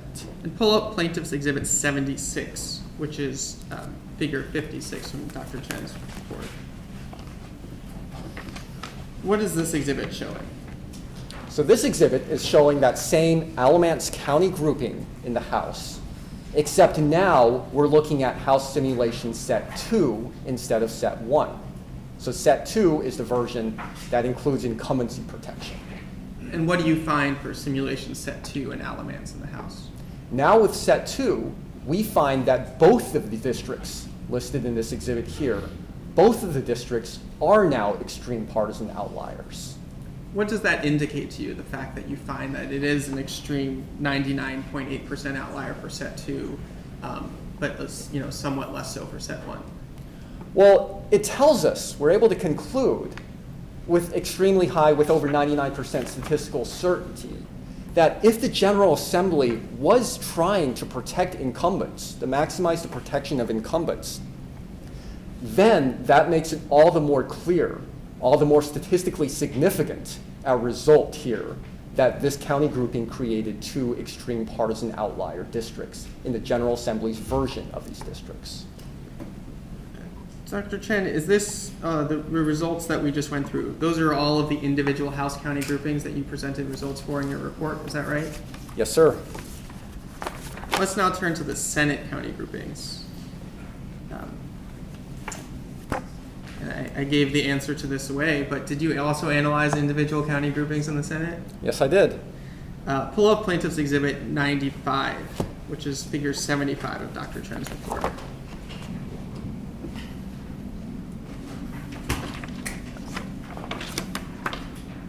What Senate county grouping is this? This exhibit analyzes the Davie-Forsyth County grouping in the Senate plan. And to reorient ourselves now, are we now again looking at county groupings that were redrawn in 2017? Yes. And what election results did you use to analyze those county groupings? Because these districts were redrawn in 2017, I used the 2010 to 2016 statewide election composite, those same elections that Representative Lewis said that the redistricting committee was going to use. And what results did you find for this county grouping? We can see pretty clearly here that this is a county grouping in which both districts, both of the 2 districts in the current enacted Senate plan, are partisan outliers. They're pretty extreme partisan outliers when compared to the corresponding computer simulated plan districts. And again, what would happen to the gray circles on that bottom row, the one that says second most Democratic district? What would happen to those gray circles if you used a more neutral or Democratic favorable set of election results compared relative to the 2010 to 2016 election results? If we used a more Democratic favorable set of election results, then those gray circles on the bottom row would move to the right. They would get closer to or perhaps even exceed that 50% Democratic vote share line. And Dr. Chen, again, like with the House, did you apply the whole county rule the same as, as required for the legislature in drawing your Senate county groupings? Yes, I followed exactly the same whole county rule. So can the whole county rule explain the partisan outlier status that you'll find for these and the other Senate county groupings that we're about to see? No, of course not. That's just not how the whole county rule works. The whole county rule does not dictate how the districts within this county grouping are to be drawn, aside from the fact that we're minimizing the number of county traversals. Pull up Plaintiff's Exhibit 96, which is figure 76 from your report. What Senate county grouping does this analyze? 96. This exhibit analyzes the Duplin, Harnett, Johnston, Lee, Nash, and Sampson county grouping in the Senate plan. What results did you find for this county grouping? Well, we can see here that there are 3 districts in this county grouping. And the results in this figure, in this exhibit, show us that in the current enacted Senate plan, all 3 of these districts are extreme partisan outliers. The enacted plan creates 3 partisan outlier districts in this grouping.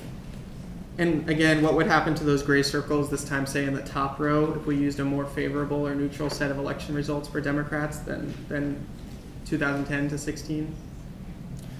If you used a more favorable for the Democratic set of elections, then we would see those gray circles shift to the right. They would get closer to 50% or perhaps even exceed 50% Democratic vote share. Dr. Chen, similar to what we talked about earlier for the House, is there anything unique about this county grouping, or is there anything notable about this county grouping in terms of the number of unique simulated plans that you're able to create? Yeah, you look at the geography of this county grouping and how the counties are laid out. And obviously, Johnston County is going to be the one county that's split up. There's a relatively small number of VTDs in Johnston County, relatively small number of municipalities. And so we naturally expect that the number of unique, discrete plans that can be drawn in Johnston County, or for this entire county grouping, is going to be quite limited if one is following the traditional districting criteria and trying to draw compact districts while following VTD and municipal boundaries. One would expect to have a limited, unique number of discrete possible plans, and that's exactly what we see in this county grouping in the simulation results. Pull up Plaintiff's Exhibit 98, which is figure 78 from Dr. Chen's report.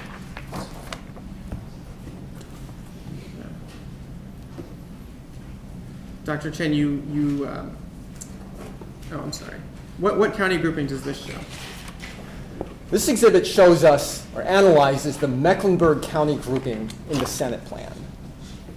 And what results do you find for this county grouping? Well, we can see here that the enacted Senate plan, the current enacted Senate plan, creates 4 partisan outlier districts in this county grouping. Pull up Plaintiff's Exhibit 94, which is figure 74 from Dr. Chen's report.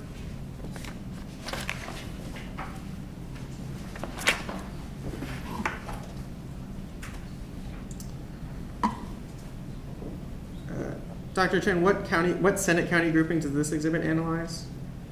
This exhibit analyzes the Alamance, Guilford, and Randolph county grouping in the Senate plan. Before going into your results for this county grouping, was the special master in Covington assigned to redraw one of the districts in this grouping to remedy a prior racial gerrymander? Yes, sir. The special master was tasked with redrawing SD 28.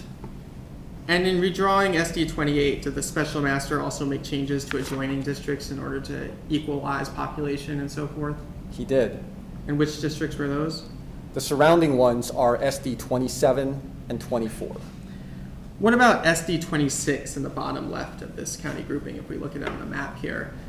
Did the special master make any changes at all to SD 26? The special master did not. So that, SD 26 and a little bit of the insert of SD 26 that creeps up into SD 27, that was all as originally drawn by the General Assembly? Exactly. The special master did not touch that. What districts did you freeze in this county grouping in your simulations? In the simulated plans, the simulation algorithm froze 2 districts, SD 24 and SD 28, and those 2 are listed at the bottom of this figure in the second to bottom row. Why didn't you freeze SD 27 in your simulations? Well, given that I was going to freeze SD 24 and SD 28 already, imagine if you additionally froze SD 27. Now you've frozen 3 districts, and then the 4th one would essentially be frozen in as well. So that would be tantamount to just freezing the entire county grouping and all the district boundaries. So I wanted to actually create computer simulated plans there. So to clarify, Dr. Chen, your simulation algorithm created 2 districts in this county grouping in Randolph and Guilford County. What parts of the current SD 27 did your simulation algorithm change compared to the current version of that district? Well, the portion of Guilford County where SD 26 creeps up into Guilford County. So the portion where all of Randolph County is combined with a small portion of Guilford County. And so it's that portion there in the lower southwest corner. So your algorithm your simulations, the only changes it made to SD 27 from the current versions were down in that southwest corner? Exactly. Okay. Looking now at the numbers up top on this chart, what results did you find in your simulations? Well, we see that there are 4 total districts, but as we've just talked about, the simulation algorithm froze 2 of those districts. So let me point those out first on this figure.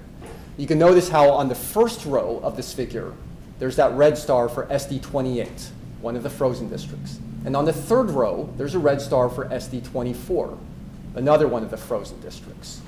Those 2 districts were frozen in all of the simulated plans. So we're not really going to compare them to any computer simulated versions because they were all frozen. The only comparisons that we're doing here is with the second row with SD 27 and then the 4th row, SD 26. Those are the areas that were computer simulated, where the computer simulation algorithm drew new boundaries. So let's look at those 2 districts and compare the enacted districts to the computer simulated districts. Focusing just on the 2nd and 4th rows, it becomes clear that this is a county grouping that creates 2 partisan outlier districts. Both of those districts, 27 and 26, in the current enacted Senate plan, are extreme partisan outliers. Let's pull up Plaintiff's Exhibit 97, which is figure 77 of Dr. Chen's report.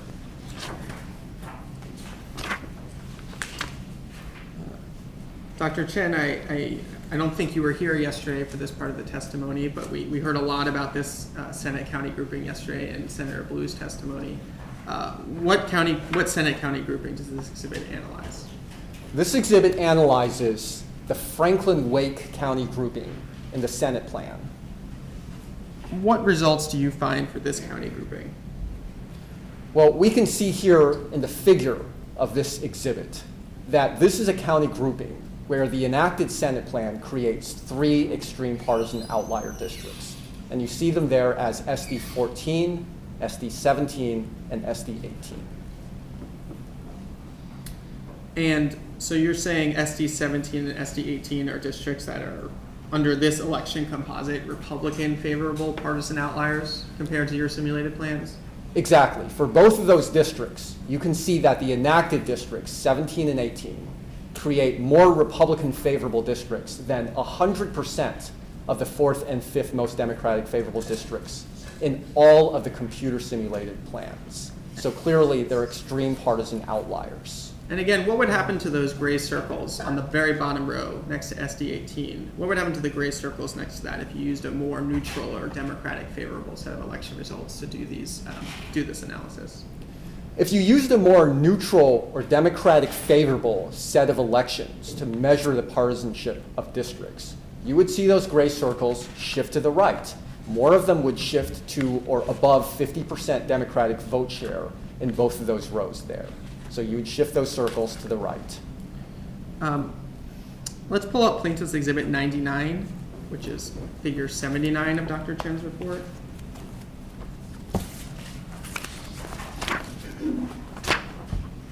What county grouping does this exhibit analyze? This exhibit analyzes the Buncombe, Henderson, and Transylvania county grouping in the Senate plan.